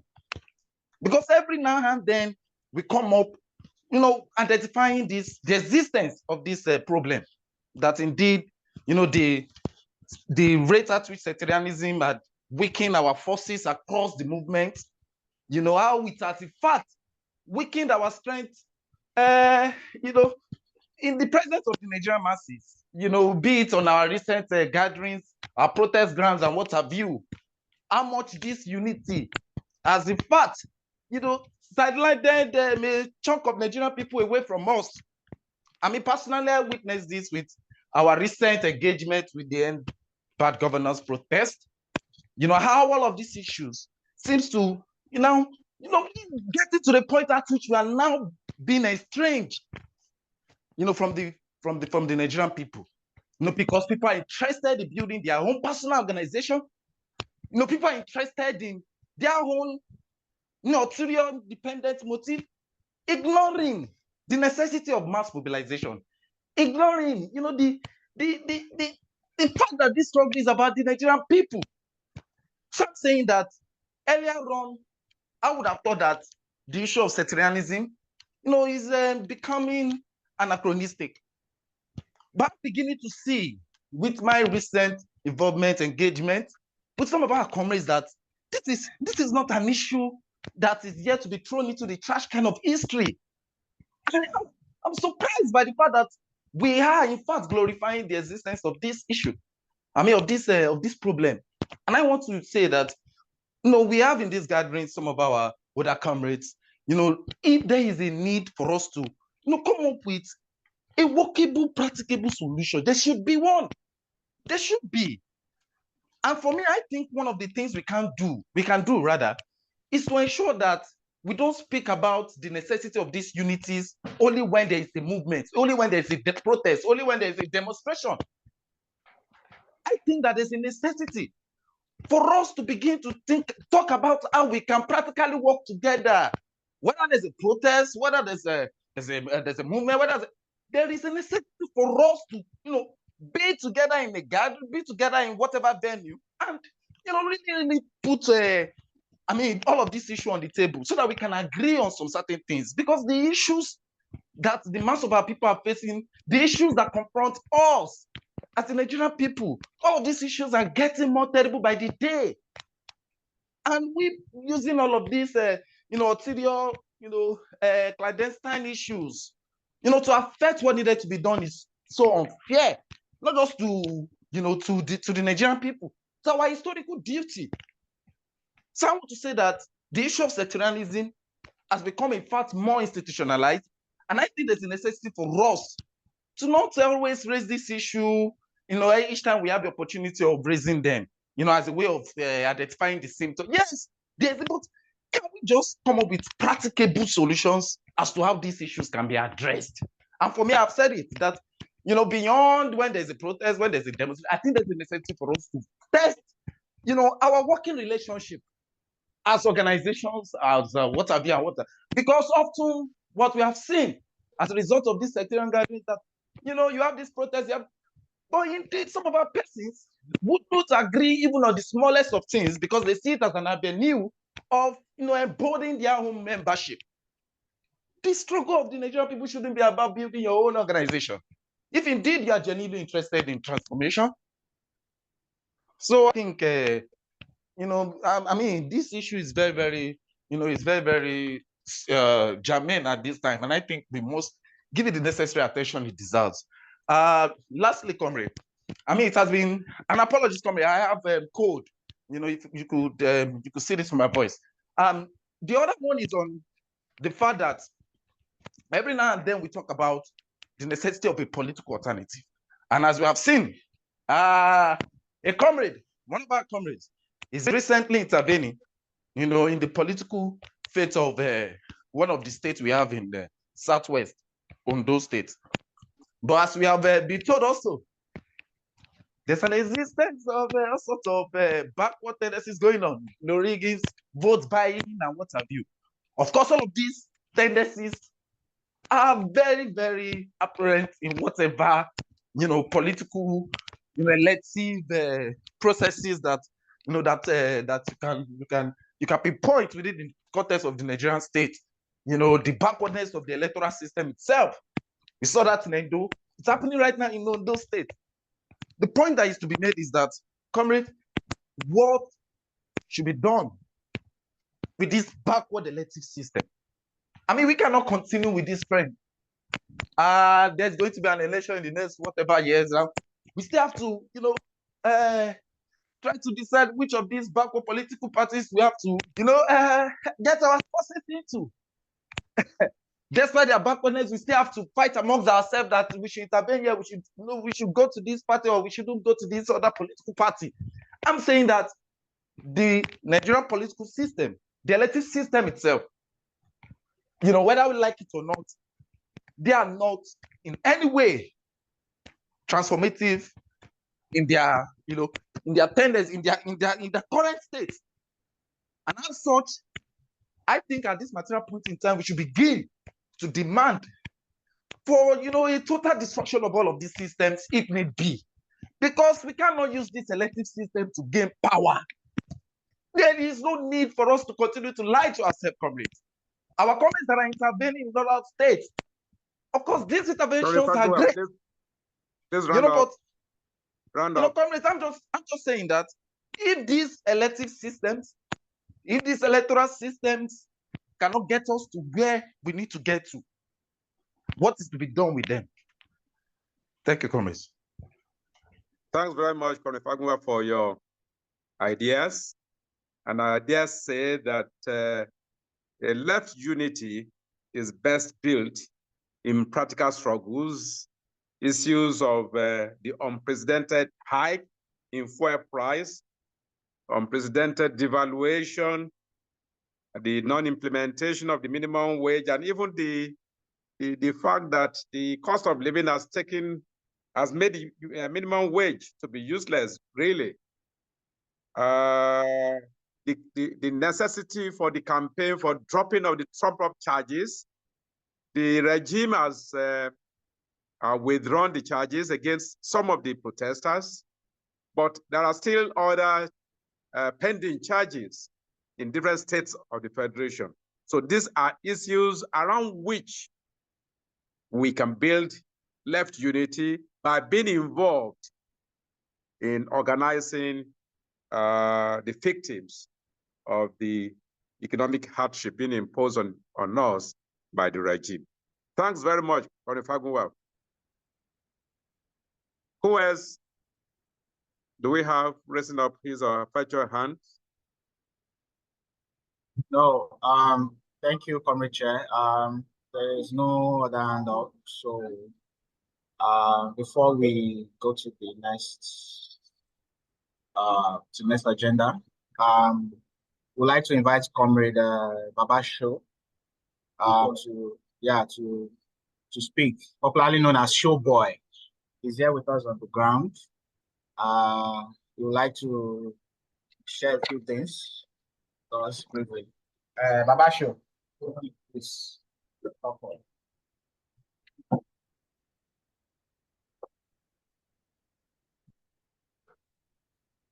Baba Show, if you're around, the floor is yours.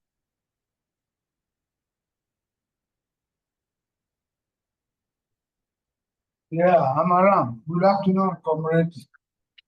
I am very happy to be part of this because we have all been in this for years and years and years. Like my former Oga Abameda would say, demonstration of grace. They kept on demonstrating their madness, their bad ways, because they have never done anything in the interest of the masses. We are all on our own in this country today. Look at the so-called people that appear to us as members of the activists yesterday, that they followed Baba to do all what Baba was doing. Nobody knew they were deceiving Baba himself, because they were not deceiving Baba, they were deceiving themselves. Because Baba stood on his own ground till he left. He never compromised. Look at what we have today. Do we have government? If fella will tell you, we say even government said, there's no day. Even head of state, he no be citizen and tell me where.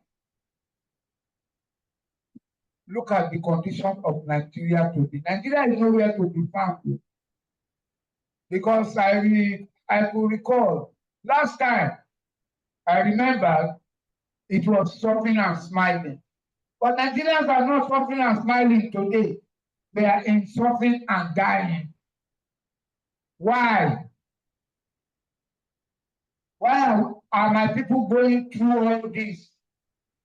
These are not what Baba fought for. These are not what Baba laid down. These are not what Baba taught them, because some of them are in government today, deceiving the people, stealing in the name of the Lord. Like someone just said of recent, that if they want Nigeria to move forward, all the pastors should be killed. But don't forget, I have already told you that this money-making organization, they come and put we Africans in total confusion through Jesus Christ our Lord. You see? So where are we? Who are the people we are hoping will make it happen? Is it the ones that are there for their own selfish end? So we don't even know which is which right now in this country. Because it's from fire to fire to destruction. Papa no know Pikin no know Papa. Many students are no more going to school. Many children have been driven out of school. Why? Because of the condition of the country. I could recall the last time I was giving my children transport and food money. But today, the money I give them for transport and food does not even buy food for them. And we say, well, we are in Nigeria. Where is Nigeria? Nigeria is missing in this our story. Nigeria is nowhere to be found.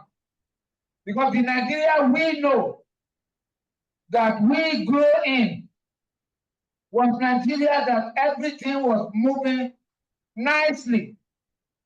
I could recall in the early 70s that we walk around from one place to another.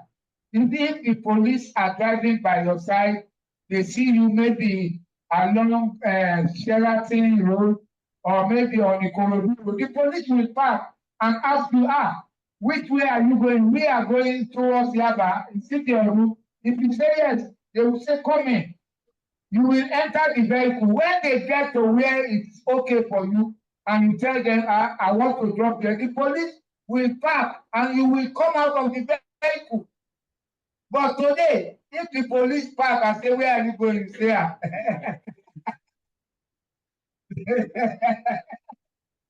Can you imagine?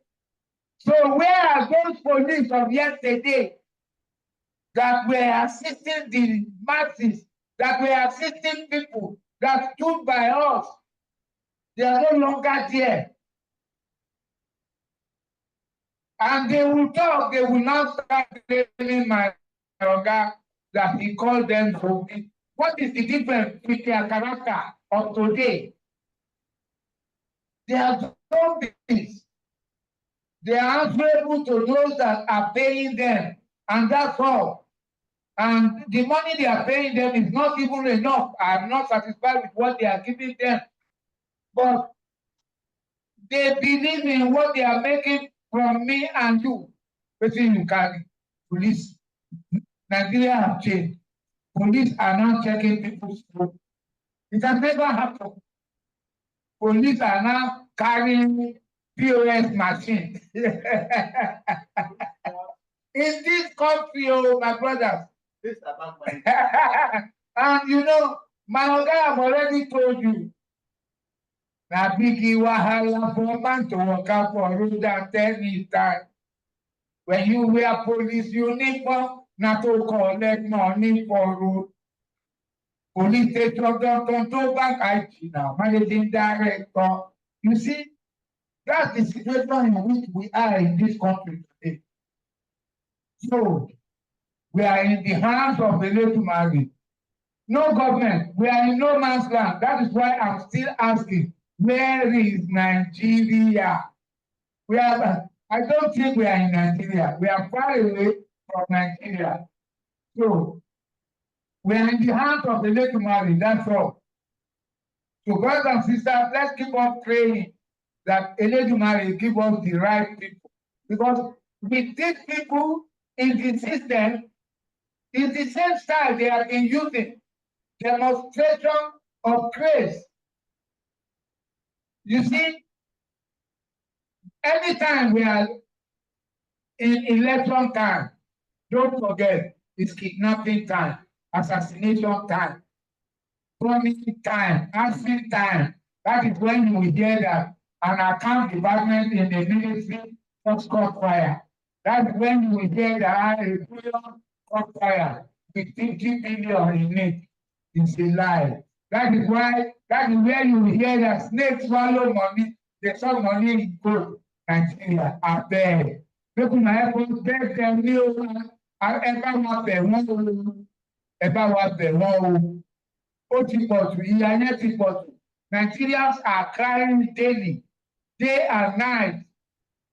Okay, look at what they brought now. They say they get, what did they call that their NEPA bill said? Plan B or plan A. Plan A, that one, they kill us. We dey use 5,000 naira lights every 3 days for Nigeria. I travel 49 states of America with Fela. Even inside bush, lights dey. But for Nigeria, they say they put us for Bambi, double wahala for technical, the Corona, for technical. Thank you. Thank you very much. Thanks very much, Baba Cho, for your inspiring presentation. But let me say that to your question, you asked the question, do we have government? Yes, I say yes. We have an anti-people government. We have an anti-people government using the power of the state against the people, such that we now have people who are sovereign and dying. Thank you, Babasho, for giving us that idea. It is no longer sovereign and smiling, but sovereign and dying.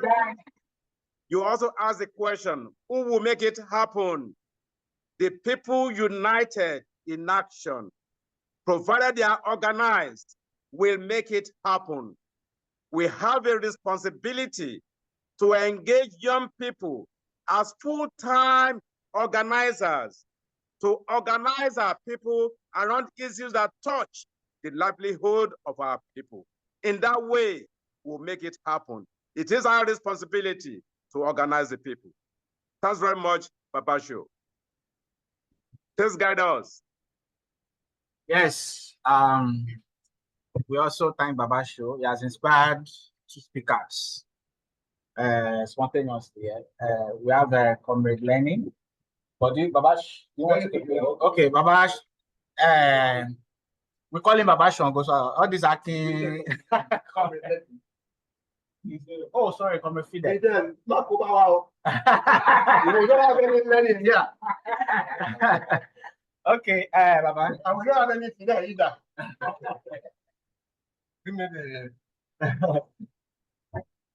Is it on? Yeah, it's on. There is no Comrade Learning here, just for the record.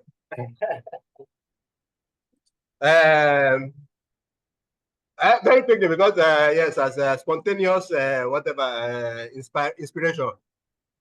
Because I meant to say this earlier in my opening remarks, something about this plan A by A. But you know, sometimes think about how names are realistic, like speak to what is really happening.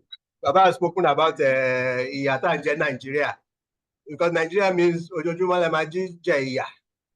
That's Nigeria. Iya is in the name. And we're talking about the question of democracy today.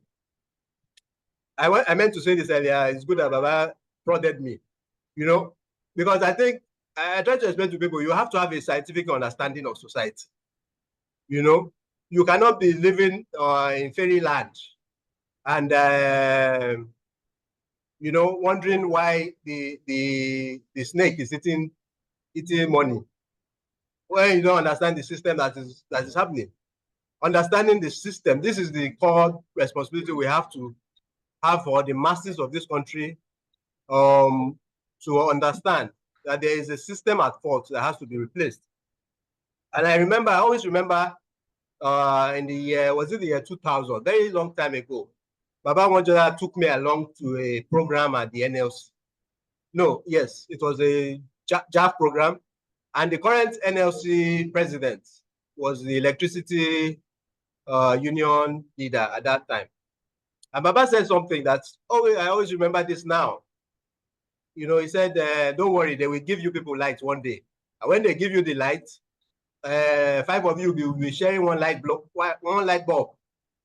When anybody that has light 24 hours, we were crying before that we don't have light. If you have, say they say now 24-hour light, people they do load shedding, they off the lights. People they use the light and give you. This is a simple prediction, from the system that we are running, that this is where these people have been going, and this is where they have got to. And now this imperialist zombie, because I like the fact that Baba Show mentioned zombie. Zombie is supposed to be for soldier and police, abi? This one will be zombie way. IMF and World Bank, they tell and say, jump. You ask you how high. Invade Niger, you say how fast. Kill the Nigerian people, will ask you how hard, how quick. So, we know these zombies are there, and in this year, in this suffering, and this is why we are talking about this Baba Omojola library. We are talking about centers. We are talking about an opportunity in a way to say that, look, okay, we as the left, we are talking about unity and so on. We are not there at this point. The point has come now. The struggles are there. The chance to get our people radicalized, conscientized, understanding the system they are under, and to struggle against it is here. And we do have this opportunity to now, start to go out there and really actually relate to people. We do not have the luxury of of that disunity, of course, that I've spoken about. So that is the contribution I wanted to quickly make. Committee Chair, we have a Comrade Fidel here who would like to make a comment. Thank you. Okay, Comrade Fidel, the floor is yours. Let's make your contribution. Good evening, comrades. I just want to be brief in my contribution. Many comrades also have highlighted most of the issues that has to do with the Nigerian situation. Most especially speaking for Omojola era and what himself also has been able to do. Though I was not born at the period when he was born, I was not able to meet him in person. But through the literature that we have read, we are able to come across his own impact of trying to see how you can use the influence of the ideas of perhaps Marxism that channel his own perspective of how the working people should be organized and also should be built. Because what we are facing currently is not out of place. And when I say out of place, I'm also saying that there's a low level of consciousness. Of course, it should be appreciated that what we have currently now, the democracy that we have, the Nigerian masses fought for it. They are also part of that history that fought for their own liberation against the military, which to me, like a person like myself, when I was young, I saw it, I witnessed it. I can remember then in our community, we used to have the military. They would come to the community, to the marketplaces, and begin to supervise the area. But with the various protests from the rank and file of the press streets, workers themselves and the rest, they were able to see how they can forge a page of their own liberation. But if you are analyzing that from the context of what we have currently, that part of history for some historians or intellectuals, they will never want to include that. And that also has to do with the June 12th election. It's very unfortunate that, of course, we might have some parties there, but very unfortunate that the military were deliberate of ensuring that we have two parties. And because MK Abiola, to some extent, we are seen as a philanthropist, the Nigerian masses are looking for perhaps a shortcut, which we are not going to be putting blame on them, assuming that we have a pro-working class party that have been organized side by side with workers in trade unions, ensuring that they also have their own stake in the politics of Nigeria. What we be having currently now will be quite different. And I also think that kind of a trend is what we are experiencing now, that the element that we have in power, whatever you want to call, they have in power, they are also conscious of that trend to ensure that the working people, the working masses do not or does not have their own political party. And we are heading towards an electionary period. Whether you like it or whether we like it or not, of course, we are heading towards socializing a period currently. But it doesn't mean that we should be in electionary politics. The trade union, brokers in the trade union, and sadly, the brokers in the trade union are also not helping matters in terms of ensuring or finding a way out to reclaim the Labour Party, which to me is a traditional party that can be able to accommodate the rank and file of workers in the trade union, to oppress people, market men and women who are selling day in and day out, under the rain, under the sun. They need to have their own party. But without that, we can't be having a stake, even though we have a future democracy. We can't be having a stake in the future democracy. The contest, I think we will be fighting for our own interest, is being cut off by ensuring that we don't have our own party or for our own interest. And I think for me, that also should be one of the take home for even those who are in the left, We should begin to think in and outside the box of how we can now begin to organize and put before the trade union the whole essence of why they should come on board. And not only the trade union that should be seen to be negotiating only when there's a minimum wage. They should go beyond the minimum wage. And the minimum wage is an example of what this regime has demonstrated.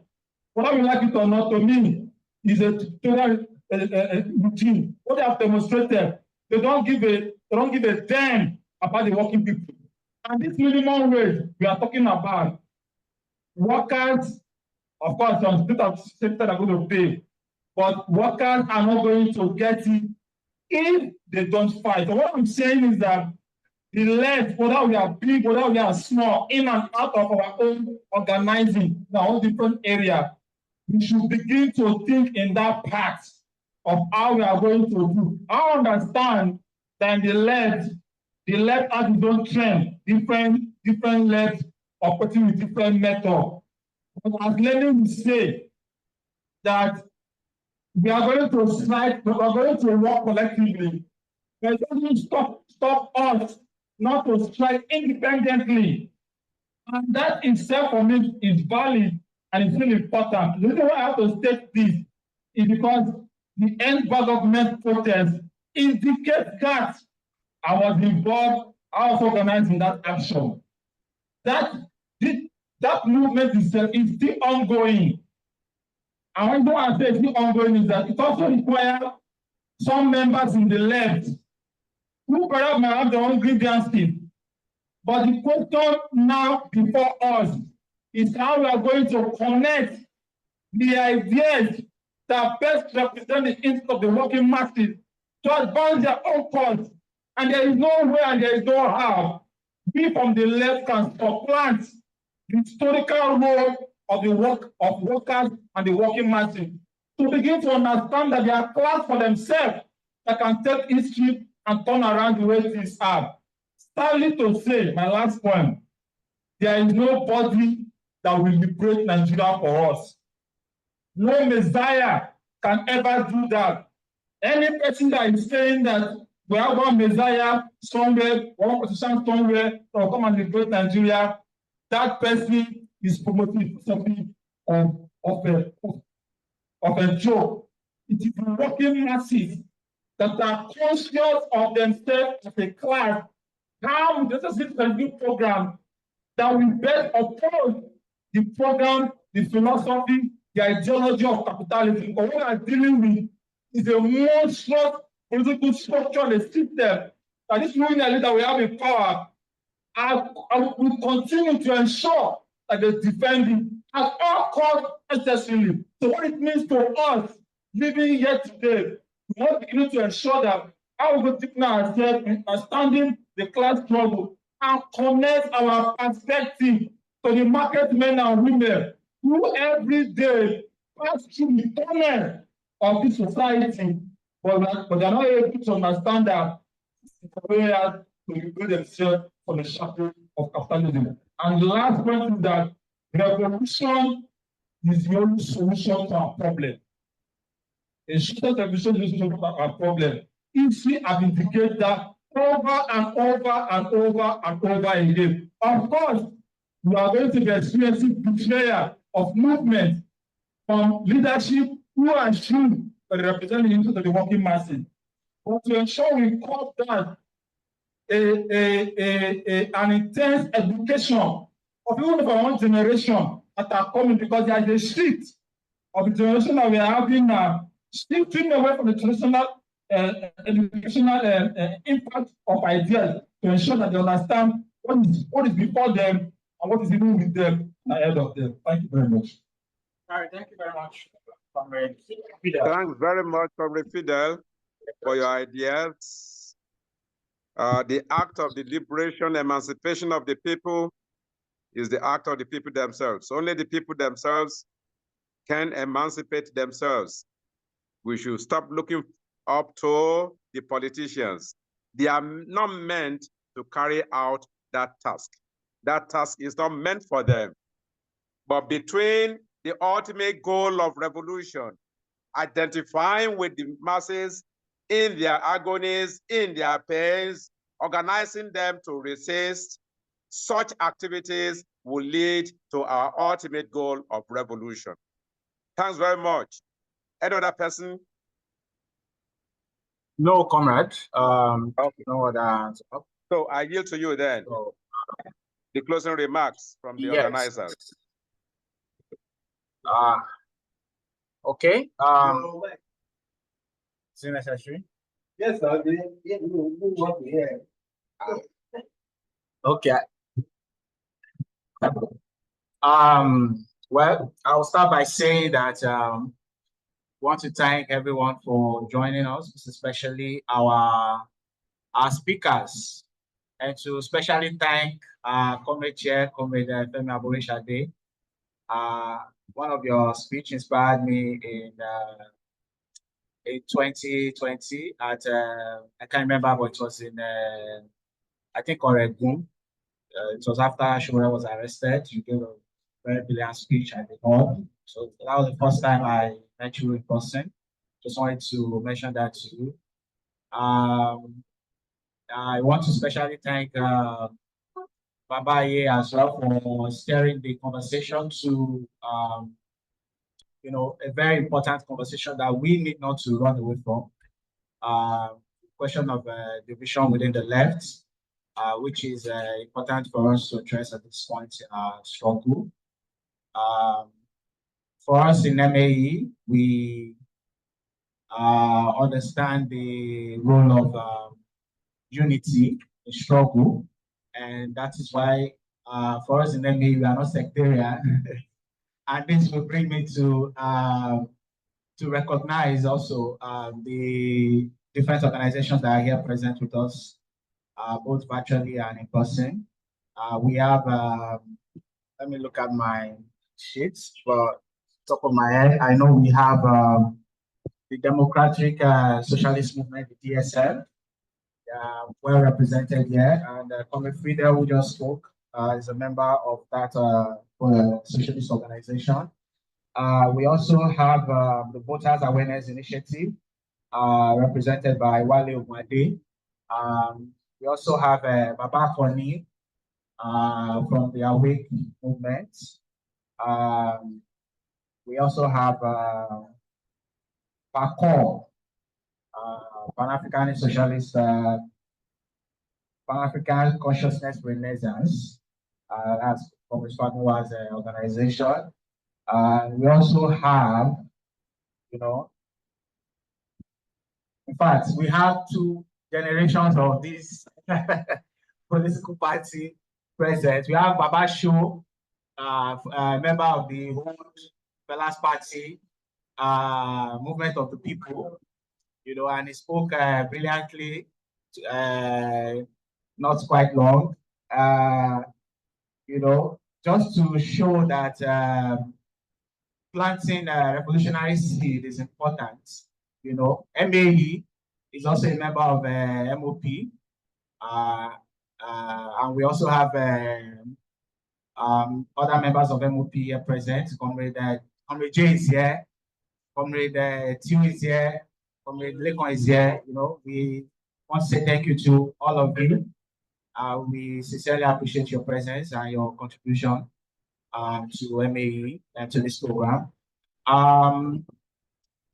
So in closing, we just want to familiarize comrades with the Omojola Library. For those who are in Lagos, the library is open Monday to Friday, 9 a.m. to 6 p.m. To come around. Baba left a lot of books. We've also brought in some books, revolutionary conscious books, for us to read, and to be part of, an initiative which MAE will be launching soon, to make this center an ideological center. We'll be hosting programs here. So we want comrades to come to be a, card-carrying member of our library, so that we can, together, discuss and chat a pattern on how to, make sure that the library serves its purpose, which is to raise the consciousness of our people, because we're at a critical point in our political history where political education is very important. You know, we cannot play with that. And also the library, we need books, you know, comrades who have a collection of revolutionary books at home can donate, you know, books to the library, can do photocopy of the books and donate. And also, you know, we're also calling for, you know, donations to the library. You know, we have our fundraiser ongoing. It's the link is on our website. It's also on our social media pages. We go there, Movement for African Emancipation on Facebook, Movement for African Emancipation on Instagram, Movement for African Emancipation on Twitter. You will find our social media platforms in all of those three social media handles on those three platforms that I've mentioned. You know, follow us. But more importantly, is to help popularize the Omojola library. You know? Apologies to Baba, I didn't mention. I didn't mention the SWL, the Socialist Workers League. You know, they're also here. You know, Baba Mojola's library is not just for MAE. It is for all of us. You know, we want to encourage all our organizations present here to, you know, help spread the message, share, you know, information about the library on their websites, on their social media platforms, you know, to let them know that there's a library like this in Lagos, you know, that is active. And I mean, we already know to serve the purpose it was created for.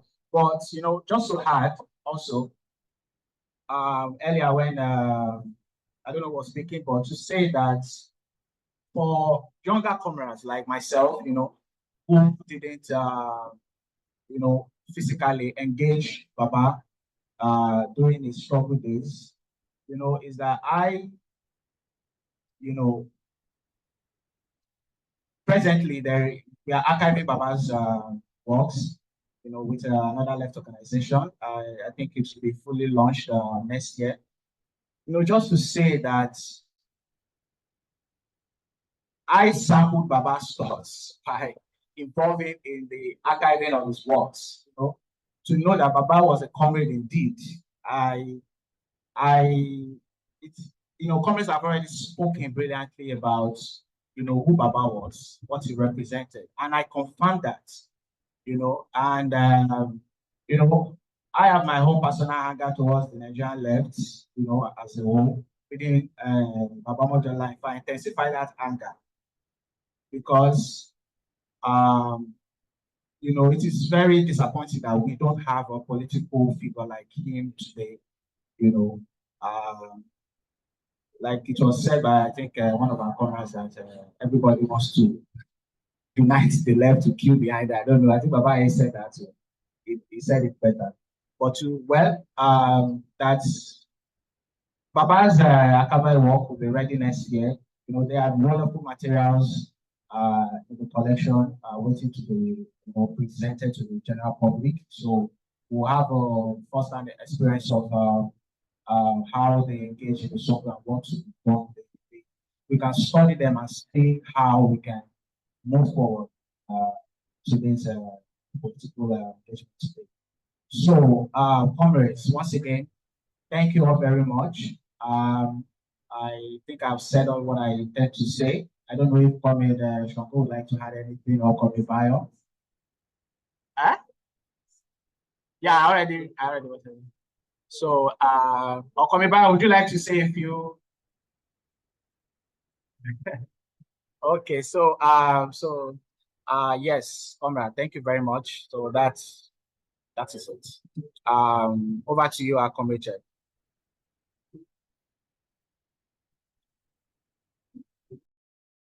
Thanks very much for your closing remarks. I must add that socialist labor is also heavily represented I'm a member of Socialist Labour. Comrade Pove, who asked to be made a co-host, is also a Socialist Labour member. So we thank you for your non-sectarian approach to organization. And thanks for documenting the works of Baba Omojola and his life. If it's possible, one of the organizers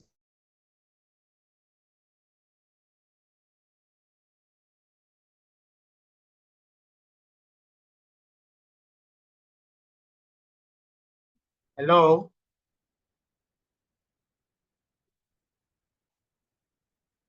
Is Comrade Abu Shadi still on the call? Sorry, can any of the comrades confirm if you can hear him, or it's from our end?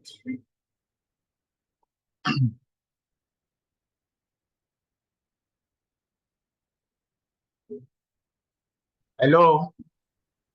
I can hear. Oh, okay. I think it's Comrade Abu Shadi's internet. No, it just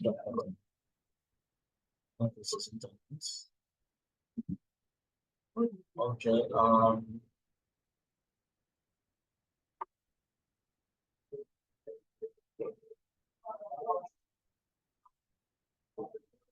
Just waiting to see who's attempting to join us.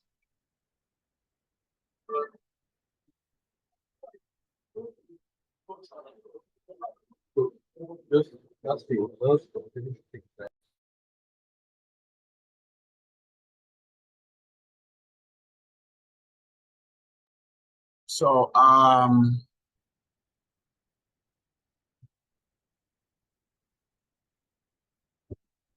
yeah, we also want to recognize the presence of Comrade Afyong. I just look at the participant list now. I think Comrade Afyong represents Moyo, the organization Moyo. Thank you, Comrade Mommy, for joining us. We appreciate your presence. I hope I'm not missing any other organization here. Okay. So, in the absence of any other contribution, any other contribution, comrades on the ground? Comrade J. Okay. So, comrades, thank you all for joining us today. We appreciate your time. Okay, Comrade Chair is back.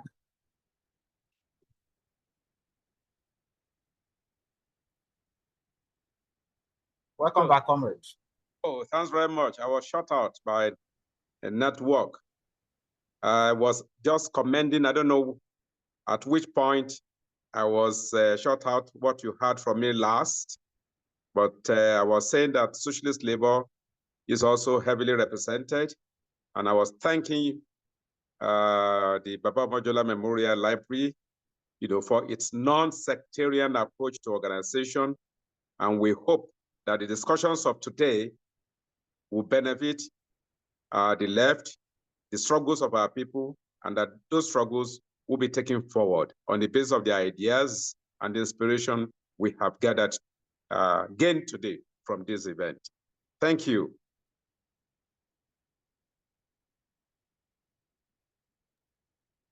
So thank you, comrade. So please follow MAE on all our social media platforms.